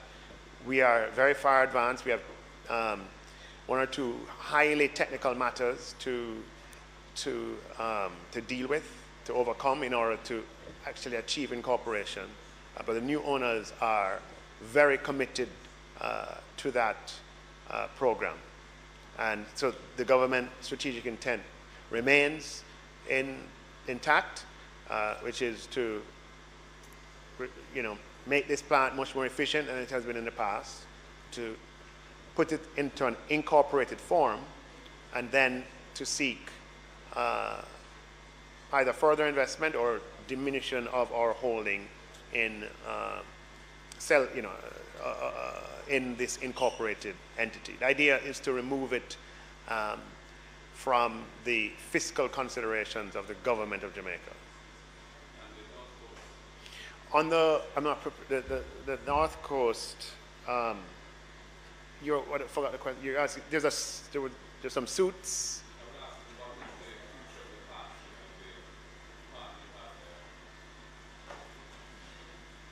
To the best of my knowledge,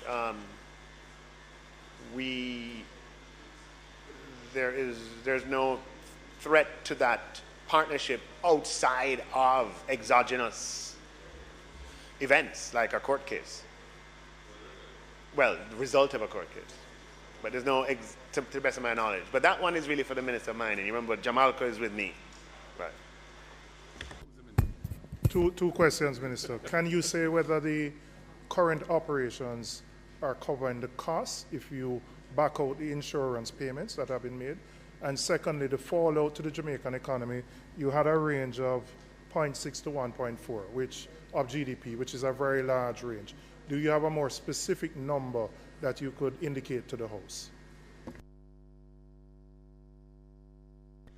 Right, so I indicated that in my prepared remarks, I mentioned that between, I believe it was between August 2022 and January 2023, CAP has been receiving a monthly average of 9 million from the sale of alumina, and these amounts, the information I have been sufficient to offset CAP's operating obligations. So the operating cost, yes, the operating revenues covering operating costs at CAP. So the government has not had to, unlike the previous 24 months before the fire, the government has not had to be putting money into CAP, which is a good thing, and long may it remain that way. We will, obviously, if we're going to do further efficiency CapEx, we would have to put in for that. You asked right. Yeah, so we gave a range because it depends on the percentage of your rated capacity that you're at when the plant goes down. So that's why the range is there. But I would use, if something were to happen to that asset, GDP would, the absolute level of GDP would decline by about 1%. So, a 2% growth otherwise would lead to a 1% growth result. I mean, it's significant. It's a significant operation for the Jamaican economy. No, I am. I'm saying if you want me to give you a point estimate in that range, I would use 1. Yeah. Minister, I got permission to ask one final question. Because in the answer you gave to the Leader of the Opposition in relation to getting to 90% of efficiency, I am confused. Because in 2014-15, a strategic decision was taken to assist Jamaica to get to that level of efficiency by enabling Jamaica to establish a co-generating facility to lower its energy cost and to sell between 90 and 100 megawatts of electricity to the JPSCO grid. That would have provided us with a scenario of the country assisting Jamaica to achieve a much higher level of efficiency. Where are we with that arrangement? Has the destruction of the boiler, which is not yet restored, prevented that from happening, which I don't think it has. I believe that JPSCO continues to benefit from that LNG facility. And where is that in the reckoning? And why is it that there has to be a substantial outlay of capital to achieve this 90%. Again, I remind you that the new company says that it will spend $20 million to secure a positive cash flow this year. So why would the government of Jamaica, through CAP, I thought they were already at a positive cash. yes, save for the fire. Right. So we are confused as to where are we now with the full restoration after the fire, and to get us back on track for Jamaica to be in the top tier in terms of the alumina efficiency that we believe was well on the way before the fire. Yeah, so I mean, I've sort of answered those questions, though, member. I mean, what I've said to you is that, you know, with respect to Boiler 5 by December 2023, I don't have the specific answer to that. But the investments of which I am speaking are primarily related to improving the efficiency of the it's not just about getting back to 90% of capacity or 85% of rated capacity. It's about getting to that level of production at a much lower cost of production. And to lower the cost of production, we are going to need to make, along with our partner, to make further, to make capital investments. To put this asset on a sustainable footing, we have to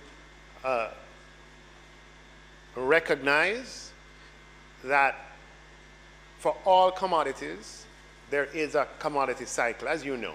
Prices, when economies are roaring globally, you know, prices tend to go up and they go down for geopolitical and other reasons, but there's a cycle that is quite discernible, and that cycle shifts every several years or so. To ensure that this asset has a sustainable future, you want to make sure that at the troughs in the cycle, you can still produce competitively. Or even if it's not competitive, the duration of uncompetitiveness will be very small because you're such, or very short, because you're such an efficient producer. So it is that capital investment of which I speak. The process of the rehabilitation of Jamaica has been a continuous one. So there have been investments in the past, I agree, and there will need to be investments in the future as well. Minister, part of the sustainability of the commodity, which is aluminum, is the carbon emission, and the tradability is being impacted increasingly by decisions in markets to monitor the carbon footprints and to penalize those with the heaviest carbon emission. That's the trend globally in trade. Now, I noticed that indications here for the competitiveness and for the efficiency is that you've shifted from natural gas to heavy fuel oil. Heavy fuel oil emits greater amount of carbon emission and a greater carbon footprint. Is there any consideration as to how sustainable that energy source is likely to be in the tradability of the alumina that is being produced by the facility? And how concerned are you about the energy source, its carbon emission footprint, and the likely impact on the ability to trade and to access markets like the European markets, the US markets, that are imposing restraint on heavy carbon emission tied to the production and tradability of products? That's the direction in which those countries are going, tying the carbon emission to the tradability of alumina in this instance.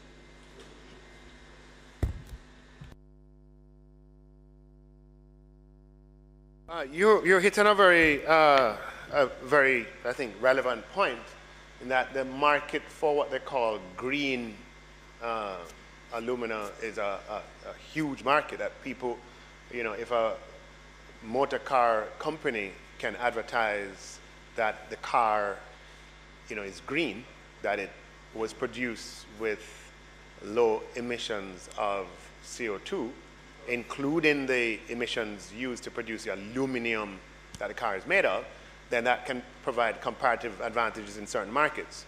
So I do know that those are considerations in the industry generally, but for an entity like Jamaica and with the new owners. I wouldn't, a matter like that, though, remember, you'll understand that's a matter for the board. And how you'd have to treat with that is to make sure your sources of energy are green and not heavy fuel oil and so on. That would take some time and some more investment. I think strategically, the first thing you want to do, and certainly for me as Minister of Finance, right, is to incorporate, get the entity to be more efficient in terms of the cost of production, and then find a way to not have the government exposed to the fiscal risk of this operation. I mean, we should not be discussing this in a parliament. I mean, this should be with shareholders in an annual general meeting. It's kind of, yeah. No. Yes, so, look, I would love for that transition to take place, but that is going to take time. Yeah, it's going to take time.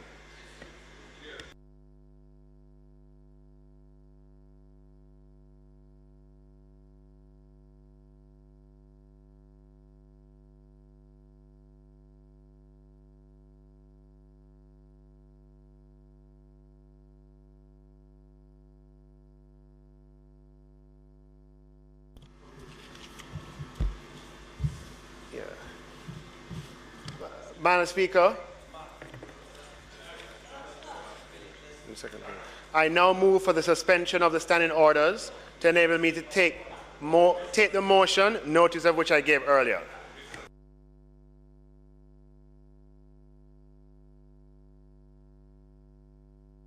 And so, Mr. Speaker, I now move for the suspension of the standing orders to enable me to take the motion, notice of which I gave earlier. Those in favor? Aye. Those against? The ayes have it. Madam Speaker, I now move be it resolved. Mr. Speaker, I now move that be it resolved that the first supplementary estimates of expenditure for the financial year 2023-2024, which was laid on the table of the House on the 30th day of May 2023, be referred to the Public Administration and Appropriations Committee of the House of Representatives for consideration and report. Those in favor? Aye. Those against? The ayes have it. Madam Speaker, Mr. Speaker, the PAC, the chairman of the PAC, has kindly informed me that the PAC will consider these estimates on Wednesday at 10 a.m. 12 p.m. Mr. Speaker, these estimates, the supplementary estimates, arise as a direct consequence of the reorganization of the government undertaken by the Prime Minister, where two pre-existing ministries exist no longer, and that is the Ministry of Science, Energy and Technology and the Ministry of Agriculture and Fisheries. Those ministries do not exist, and they have been replaced by two new ministries. The Ministry of Agriculture and Mining, the Ministry of Science, Energy and Transportation. So these supplementary estimates merely reorganize the allocation of resources to these new ministries in alignment with the subject areas that these ministries have responsibility for.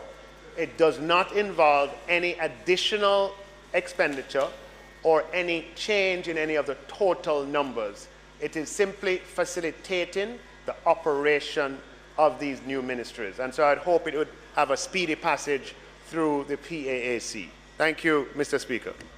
You mentioned the day and the time, but you did not mention the date. The PAC would meet PAAC Wednesday, the 31st of May at 12 p.m. in Gordon House.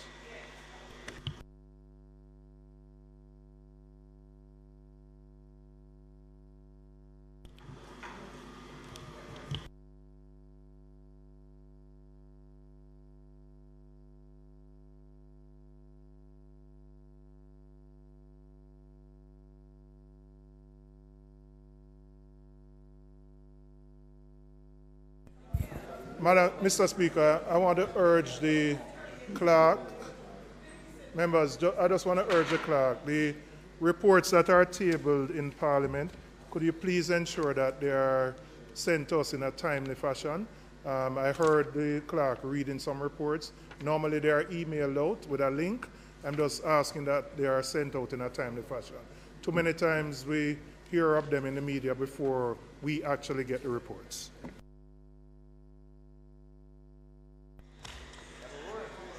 Mr. Speaker, under public business, we will continue the debate on the Independent Commission of Investigation Act with a presentation by the Leader of the Opposition, Mr. Mark Golding.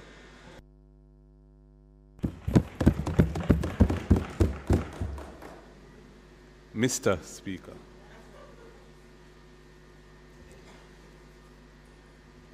Mr. Speaker, the Independent Commission of Investigations Act went through a statutory review, meaning a review required by the Act itself. Many pieces of legislation which are creating new institutions or doing very different things to what have pertained before will have a provision in them saying there should be a joint select committee to review the Act sometimes within 3 years, sometimes within 5 years. So the Indicom legislation had such a provision, and I was Minister of Justice at the time when that period came about, and we went through a lengthy and comprehensive process of review of the Act. We had presentations from multiple stakeholders, the security forces, the JDF, the JCF, the civil society groups, in particular, I believe Jamaicans for Justice, made presentations, and there were many, many others. That Joint Select Committee went on for many months and produced an extensive report. Now, that report has in it, I would say, a range of recommendations. Some of the recommendations are things that I would say are delicate policy decisions. For example, whether Indicom should have the power to prosecute, which was a recommendation in the report, based on the fact that the history of the DPP's office handling those prosecutions wasn't stellar, and it was felt that for Indicom to properly fulfill its mandate, it should have that power. But that was then. This is now. Many years have passed, 7 or 8 years, I believe. I don't know what the current position of the government on that issue is. It is a matter that has been litigated as to whether the Act in its existing form created that power or not. And at one time, I recall the government indicating they were awaiting the completion of that litigation process so that they would see what the current legal arrangements were in terms of the interpretation of the Act in its current form. There was also a recommendation that in order to assure better checks and balances in the structure of Indicom, which really has a single commissioner who constitutes the commission, one individual, and staff who report up to him or her, it ought to have a board structure where there's an executive director who is responsible for the day-to-day running of Indicom reporting to a board who would hold that person to account for his or her performance, the relationship that is maintained with the security forces, who are obviously an important stakeholder when it comes to Indicom, and the governance of the entity overall. Now, apart from those, I would say, more strategic or far-reaching recommendations in the report of the Joint Select Committee, there were a wide array of issues, operational issues, that had been raised by Indicom itself, by the police, by the JDF, requiring adjustments to be made to the Act. And outside of that report, I'm aware, for example, that Indicom has an issue with committal proceedings where statements that they take are not admissible in committal proceedings because they were not specifically provided for in the committal proceedings legislation.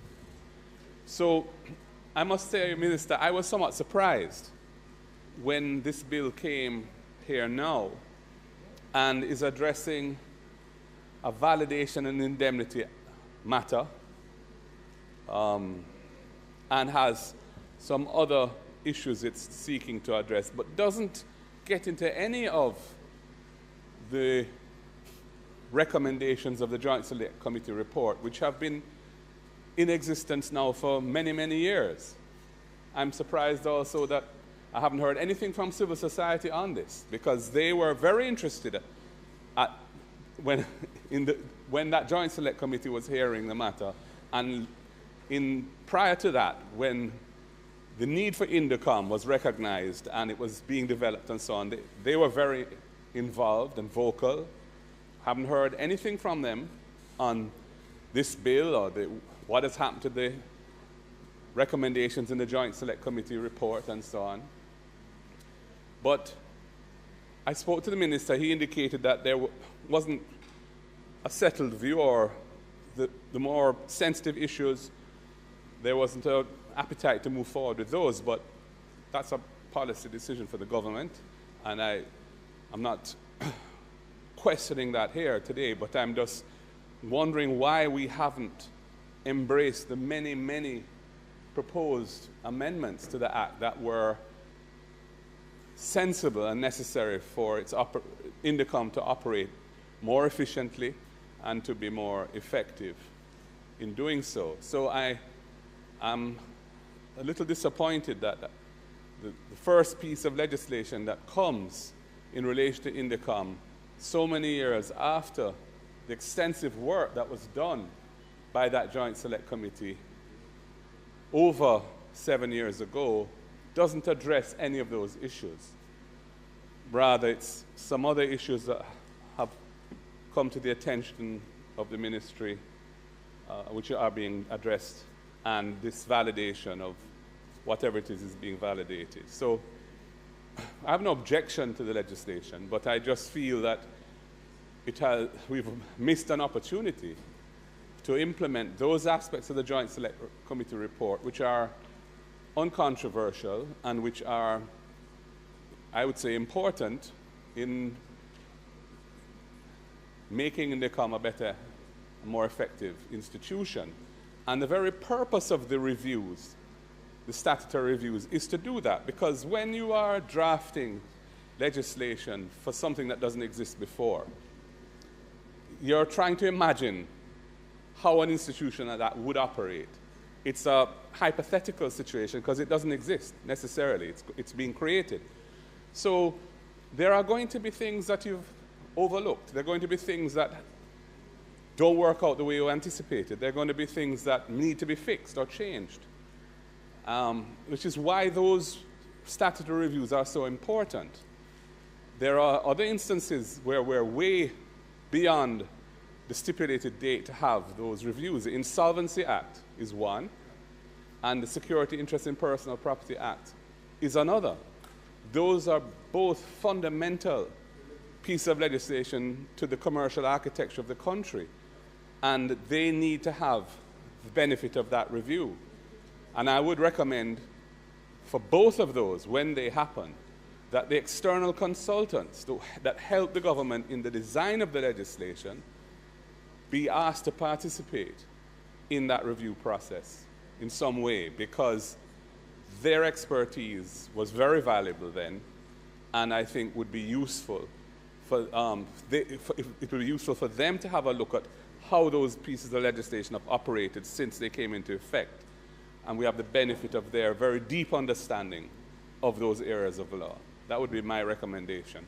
But on this particular matter here of Indicom, I'm just a little bit perplexed, really, and disappointed that this opportunity has not been used to bring forward those many aspects of the Joint Select Committee report that I believe are uncontroversial and that would be beneficial to the institution of Indicom, even if we set aside as unsettled and decide not to move forward with those few aspects of it that the government may feel it's not comfortable with.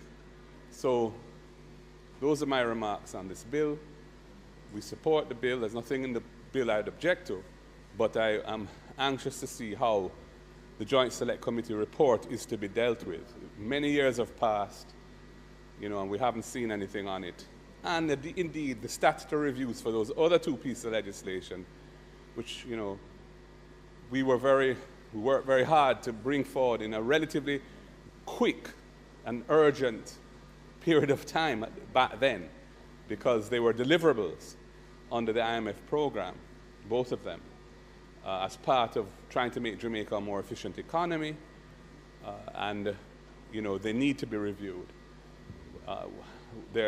We see high-profile insolvencies and reports coming into the daily papers about how they work, and I think that there's a need to see whether the fundamental policy underlying the Insolvency Act, for example, is actually playing out in actuality in how it is being applied on the ground in Jamaica. And similarly for the SIPA Act, Security Interest in Personal Property Act, I have a similar concern. For example, the idea was that for all security interests, basically, other than real estate for registered land, whereas there's a land registration system, security interests would be dealt with in SIPA. It would be an exclusive and universal system of registration that gives notice to the world. And for real estate mortgages, the Registration of Titles Act would continue to apply to those. But for example, my understanding is that for motor vehicle financing, there is still this concept of registering a lien on a title, on the real estate, on the motor vehicle title certificate, if you're lending against it, which is another system which has no real statutory underpinning and ought to have been replaced by a SIPA filing. These are the sort of things that need to be, ironed out for the system to work as it should. So those two reviews are really important strategically for Jamaica. We're overdue, way overdue. Those should have happened already, haven't yet happened. And I would urge the government to, I know one of them, I think, a committee has now been named for. I think very recently, in the last couple of weeks, a Joint Select Committee was appointed for one of them. Was it the SIPA one? But for the other, that needs to happen. And for the Indicom legislation, I would love to hear from the minister when, if he at all, he intends to bring forward the amendments to the Indicom legislation for those aspects of the report that are not considered to be controversial and that would bring efficiencies and improvements to the operating environment in which Indicom exists. Thank you, Madam Speaker.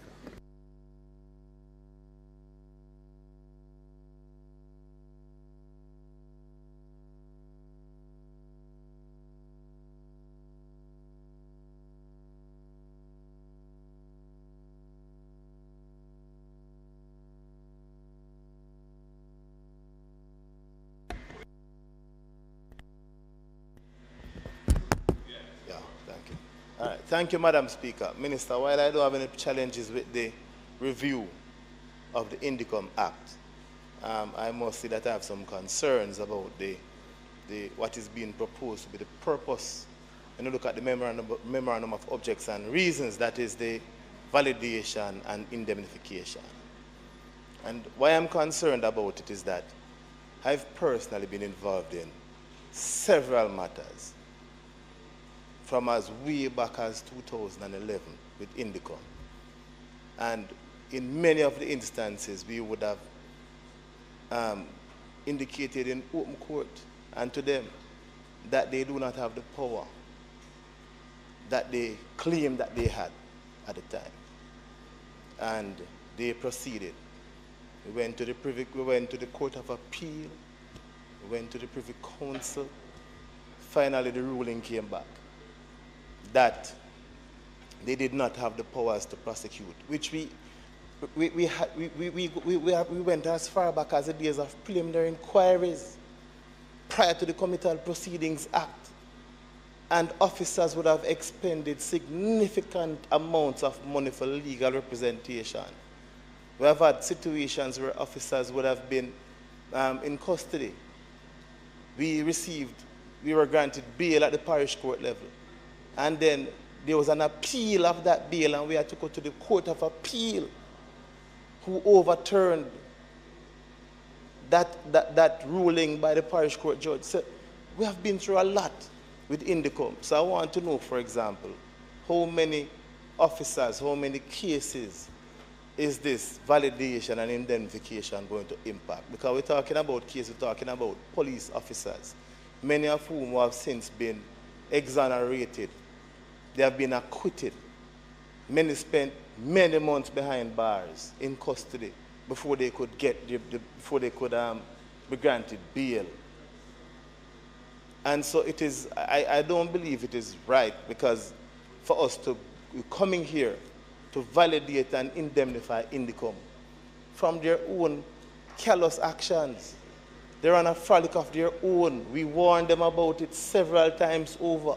We told them they needed a fiat from the DPP in order to prosecute. They did not listen to any of us.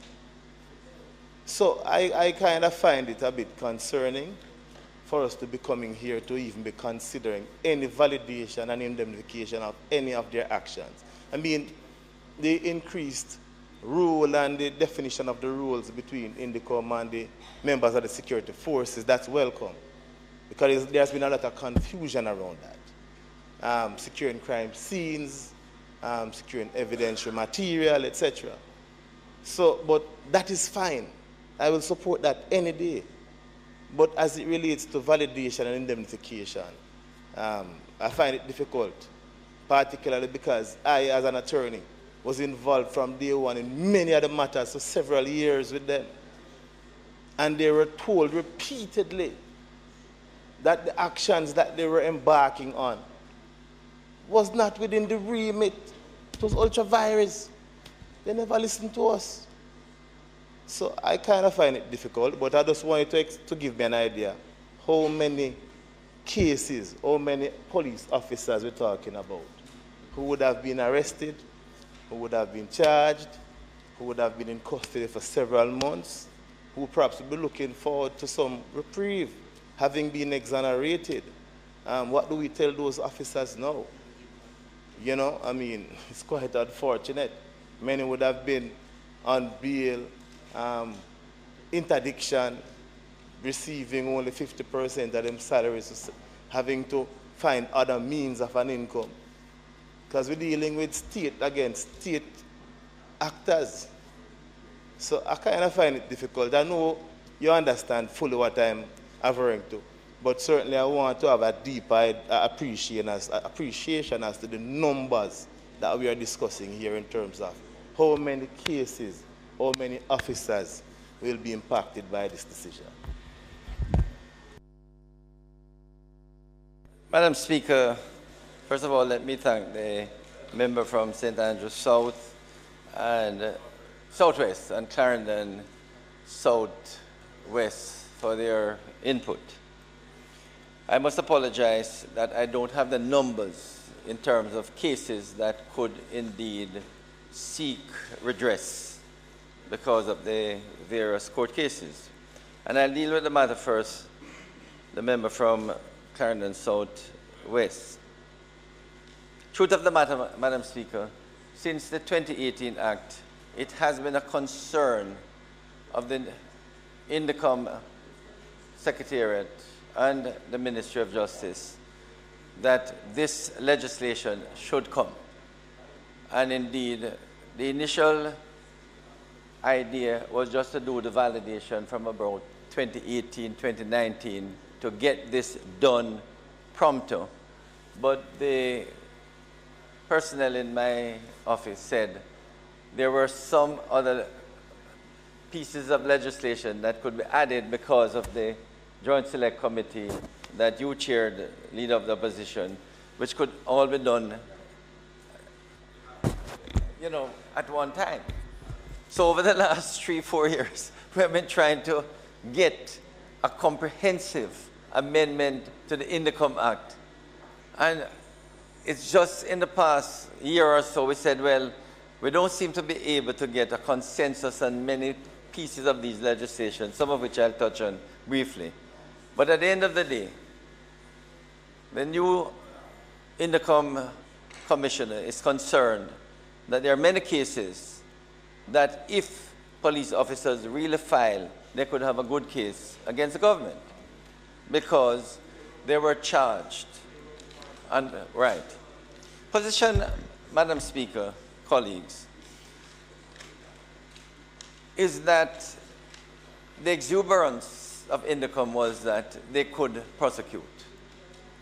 And they got a fillip when the full court in 2014 indicated that they could charge. And they proceeded to continue to charge many persons until 2018, when the Court of Appeal said, no, you did not have the powers. Sorry, I think it was just before 2018, when the Court of Appeal said you did not have the power to charge. And they appealed to the Privy Council, and the Privy Council a year or two ago indicated, no, you don't have the power to prosecute. Right. No, the point about it, to be fair, in the full court indicated that they had the power. Don't ignore that. So the full court indicated that they had the power. So it was the Court of Appeal that said, you don't have the power. So after 2018, they stopped utilizing the power to prosecute. And when it went to the Privy Council did rule, whatever the dates were, I may be a bit not correct. Position is that when they prosecuted member, they did so in good faith. Well, with due respect,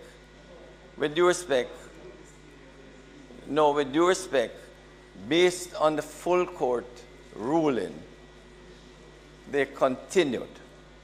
Once the Court of Appeal ruled that they did not have the power to prosecute, they stopped immediately. So we can't ignore that. Once the Court of Appeal ruled, they stopped. So the position is what the government is saying, based on the processes, notwithstanding what member you thought, I thought, and others thought, they did it fine. But at least, member, it was not a case that from day one they got a ruling that they couldn't prosecute. They got a ruling in 2014 that they could. And based on the ruling of the full court in 2014, they continued. So they continued in good faith, based on a ruling of a court. Fair enough. So this validation is to at least authenticate and to validate what was done based on that ruling. And that is why this Parliament, in order to validate what was done, this Parliament really, is being asked to approve this validation. Having said that, the Leader of the Opposition raised some very important points, Madam Speaker, because he was chairman of the committee and I sat on the committee, and there were many recommendations to improve the operation of INDECOM, including giving them the power to prosecute, which was one, and I supported it then. When I became minister, the truth of the matter is that the DPP was understaffed. They had, don't hold me to the exact figure, but 30 odd prosecutors. They felt that they could not deal with all the matters. So we increased their staff by about 50%. I think they have about 58 now. And then 58 prosecutors plus the DPP. So they do now have a huge staff that they can really prosecute, and indeed even dealing with other prosecution. There's no reason why all prosecution can now not be reserved to them. Indeed, you may know that we're now going to be taking on all the prosecutorial services in the parish courts. So that all the clerks will now become, maybe call them assistant crown counsel, so that you have another 50 or right. So all of that will come in. So you're going to have a prosecutorial service of maybe over 100, right? So to give other agencies prosecutorial powers is not right. Well, even that is not even necessary, especially when you have Section 94 that gives the DPP overarching power over everything. So basically, we did not see in the discussion over the last few years of agreeing to giving INDECOM this prosecutorial power. Then, Leader of the Opposition, there were several other areas which got into contention as to what additional powers do you give INDECOM. And, you know, the truth of the matter, we could not get a consensus with the JISTV and all the different agencies to make it a consensus that we can come here and everybody's happy. INDECOM is doing an excellent job. Let me make that. But the truth of the matter is, not everybody agrees with INDECOM. And there are persons who believe that INDECOM may be over-exuberant in dealing with matters. And therefore, if you give them additional powers, the feeling is you may well impede the crime fighting that is so necessary. So over the last few years, we have had this struggle. How much more powers do you give them? So why, member from Southwest, many of the provisions that we thought we could strengthen INDECOM have not come in this legislation is that it is still being debated.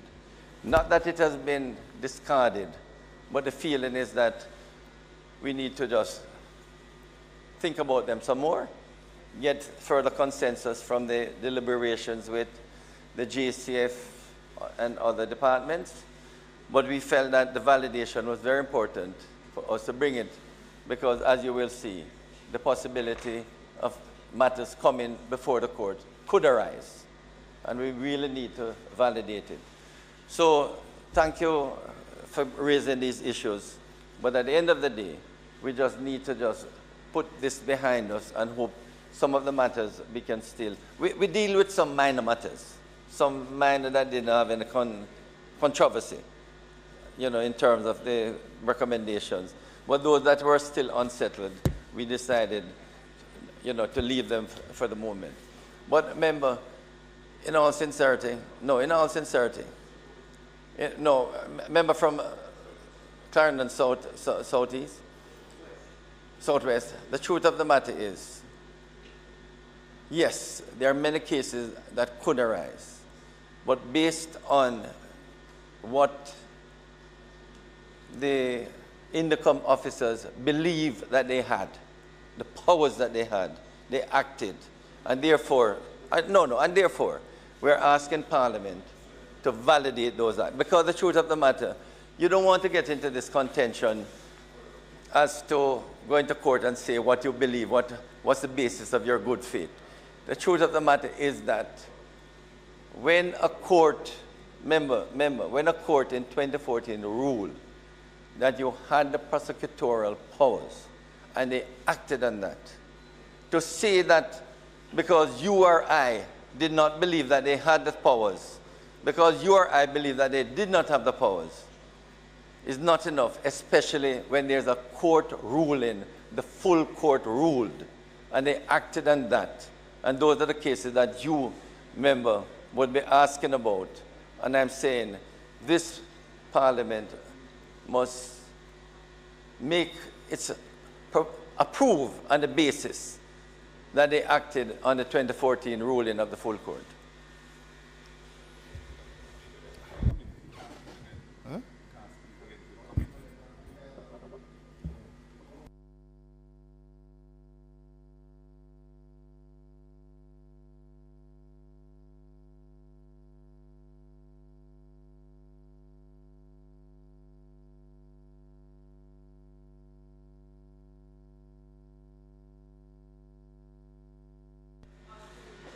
Yes, we can have a discussion at the committee stage if necessary.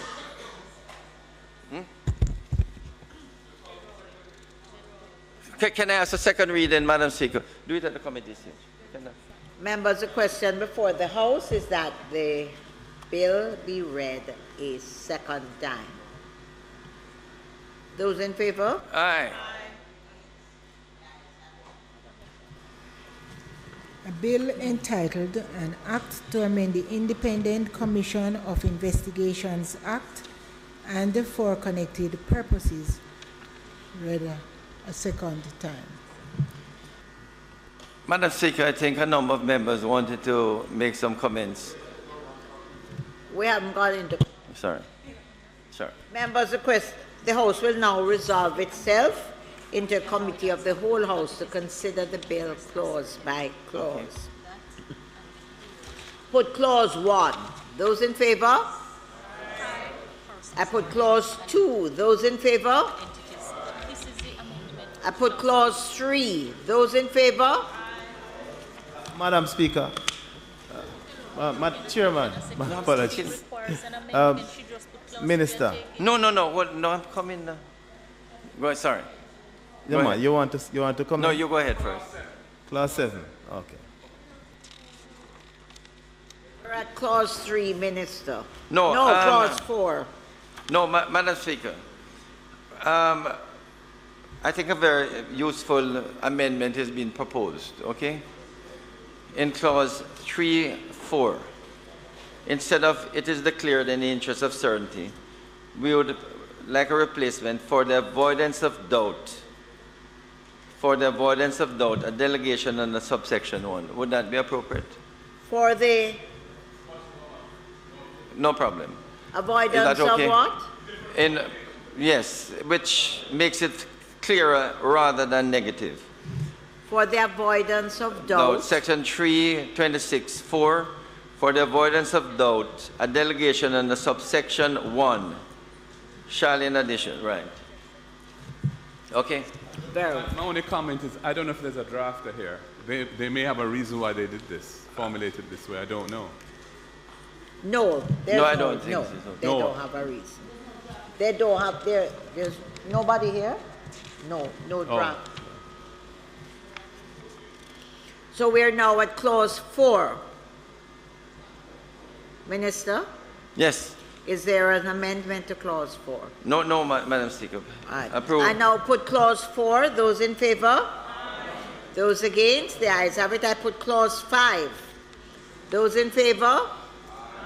Those against? The ayes have it. I now put clause 6. Those in favor? Those against? The ayes have it. I now put clause 7. Those in favor? Madam Speaker, Madam Chair, sorry. Clause 7 states that the period for the indemnification is on the 29th day of July 2010. So, Minister, I would propose that 2010 be actually moved to the 2014 date of which you spoke. No, I think there could be difficulty. Indicating that that Indicom would have acted in good faith as a result of that 2014 decision. But to have 2010 here, I believe, is not proper. So I'm suggesting that the 2010 be amended to 2014. Be amended to 2014. No, but to be fair, we need from the period that they start prosecuting. Yeah, but in fairness, what we're taught, when we pass validating legislation, we are actually taking away accrued rights that people may have to seek redress for a breach of their rights. Now, where a court has ruled that they have, that the Indicom had those powers, I can understand that any prosecutions thereafter. Yeah. Madam Speaker, to be fair, when these persons acted, they were acting in an official capacity, not a personal capacity. This is the point. Admittedly, Madam and it's Speaker. 2014 that No, admittedly, Madam Speaker, the 2014 full court approved what they were doing. But the truth is that up to 2014, from 2010, they were doing so in an official capacity. Yeah, but that doesn't take away the fact that if you do it this way, persons whose rights were infringed are going to have those rights taken away. Now, you can see a justification for doing that where Indicom was acting on the strength of a court ruling. But one could ask the question, given that the Act didn't expressly give them that power to prosecute, it doesn't. That's what one of the amendments in the Joint Select Committee report, but it was not in the, it's not in the Act as it exists now. Given that that wasn't expressly in there, why didn't they seek the direction of the court and get a ruling before initiating prosecutions? And to be fair, member, it may well happen that the 2014 ruling of the full court took into consideration that from 2010 they were doing so. In other words, what one is saying, Madam Speaker, Madam Chairman, is that when the matter was ruled in 2014, but it obviously had to do with the Indicom officers prosecuting from 2010 against the opposition, but the point is that they were doing so in an official capacity, and the full court ruled in 2014 that they were doing so correctly. But Madam Chair, the fact that they were doing so in an official capacity is exactly why we are now saying that we have to ensure that those whose rights have been infringed upon, that we try to protect those persons, those individuals. However, I take your point and I accept, Minister, that as of the 2014 decision, they might have then started to act in good faith. And we say from 2014, when the full court made a ruling, even though it was a split decision, right? But they continued the prosecution. Fine, from 2014, but 2010 to 2014, I don't believe that we should come here and indemnify them for their actions. Member, with due respect, clearly, the 2014 full court ruling clearly approved what they were doing from 2010. No. The 2014 ruling interpreted the legislation in the light of the common law and said that the legislation as properly interpreted, they had that power. Yes. It wasn't sort of because they had been doing it since 2010. No, admittedly, it was a ruling on an issue of law. But it was an incorrect ruling. As leader of the opposition. So that to the extent that they, in their official capacity, was interpreting the law to say that they had the power to prosecute, they must have been acting in good faith. I would think that these persons, public servants, reading the act, prosecuting, to say that they were acting in a personal capacity would be a most unfortunate and unusual interpretation. Madam So that Chairman. is why, colleague, these persons who are acting as public servants, interpreting the act, acted to prosecute, and the full court in 2014 said yes. So to say they were right. So to say that they should not be exonerated or their act should not be validated would be most unfortunate. Minister, the full court is not the final appellate court in the Admittedly, country. admittedly. So you cannot rely No, on a full court decision to validate somebody's actions. But what I'm saying, because my notice colleague, would have been served from the full court ruling that that ruling would have been appealed. No, and no. out of an abundance of caution, they could have easily No, gotten but a fiat from the DPP, and that would have been on the records, and they wouldn't be discussing this. Colleague, even though you and I may have felt that they were wrong between 2010 and 2014, it could not be that we felt that they were acting maliciously. You understand? In other words, what I'm really saying to you, when Indicom was prosecuting between 2010 and 2014, and I was around, I had concerns. The point I'm making is that they were doing so in an official capacity. It could not be said that they were doing so maliciously. They felt that they had prosecutorial powers. They would not have gone to court and argued in court that they had prosecutorial powers if they did not believe so. Madam Speaker, Madam Speaker, Madam Speaker, from time to time, legislation is brought here for us to validate the actions of officials.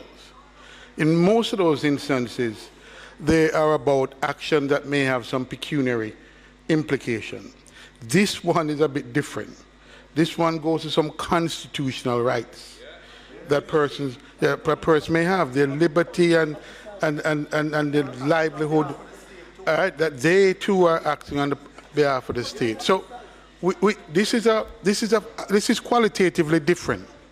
You have people's constitutional rights that are implicated in this. And the question therefore is, how do you then act in a way that might extinguish those rights, those constitutional rights? And it's qualitatively different from revenue, pecuniary, or some pecuniary interest of the state that is being protected. And I'm a little troubled. I'm a little troubled by it because members, I'm encouraging us all to listen and to get involved in the discussions that are taking place, because what we're really dealing with are two sets of people that have constitutional rights. And it is important as a parliament, because it's not just a matter of validating or not validating. You're dealing with the lives of persons. Some people, some persons on one side, and it requires our involvement and or genuine attention to it, because you're dealing with persons who genuinely believe they have a right to prosecute. And on the other hand, you're dealing with persons who genuinely, as officers, felt they had a right to take a certain action, and those persons believing they had the right. Some, it's not just pecuniary loss, some have lost lives because they have been incarcerated, lost jobs, and are out. So I'm saying to you, when we are in committee stage, when we are in committee stage, it is not about one side going against the other side. I really do believe that we ought, all of us in here, to discuss and debate this properly, so that at the end of the day, we are fair to all Jamaicans. I feel strongly about the point that is being debated. Madam Chairman, you know we are in a democracy, okay? And to the extent that I would really want to know how many persons would have been affected between 2010 and 2014. No, and the truth of the matter, Madam Speaker, there's no doubt we can get that data, and so I would be happy to suspend the debate to get that figure. And the reason for that, Madam Speaker, we would also want to find out how many cases were prosecuted, because the truth of the matter is that there's no doubt that when you think about it, the 2014 decision made a difference. And therefore, we can suspend it, and then I will get a figure how many cases were actually prosecuted up to 2014, and we will continue. Madam Speaker, I think that's a wise move. I had recommended it to the Minister. I'm glad I think this is a wise move, proceeding in this way. I would just say that one needs to be talked about Indicom officers acting in an official capacity. The point is made where the police officers, in doing their work, were acting as agents of the state in an official capacity. And one could say that rather than take away their rights through validating legislation, leave it to the court to decide to what extent the fact that the Indicom thought they had that power ought to give them some kind of defense or not. But don't have Parliament going into the arena, so to speak, to modify or eliminate the rights that people may have under the Constitution. I'm not comfortable with that. And I think that from 2014, there was a major difference because there was a court ruling, or even though those proceedings were not initiated by Indicom, seeking to understand what their powers really were. They were defending a suit brought by police officers. So, you know, it's not like they took it on themselves to say, let me, hold on, act with circumspection and seek the direction of the court, which is really what they should have done from long before.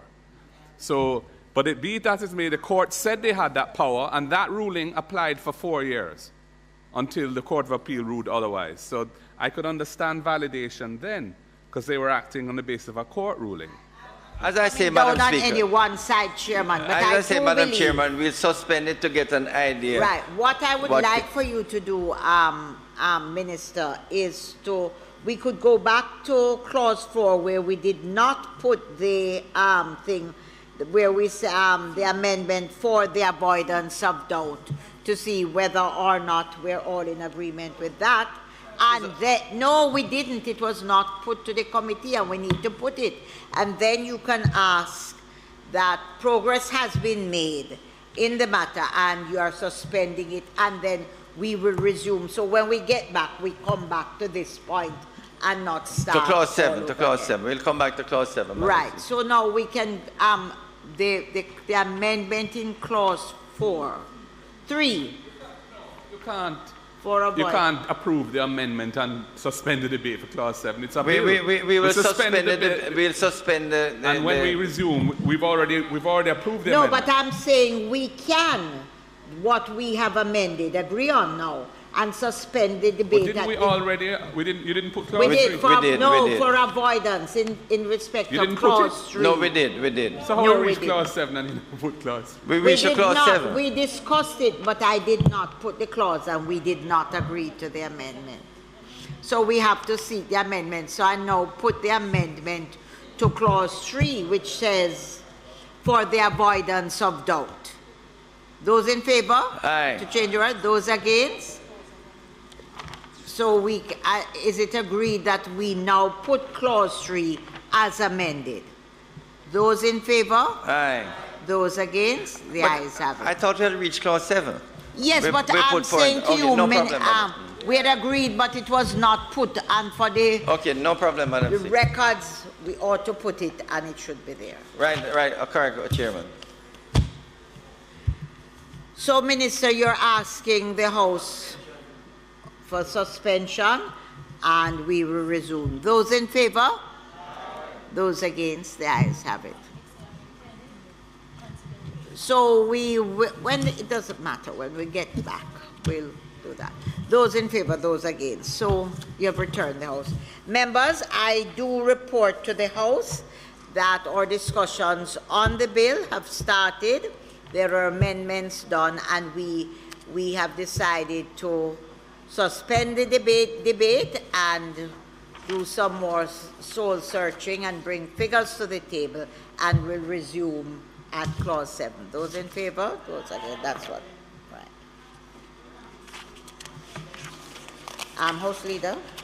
Madam Speaker, it is not contemplated for us to do any further business today.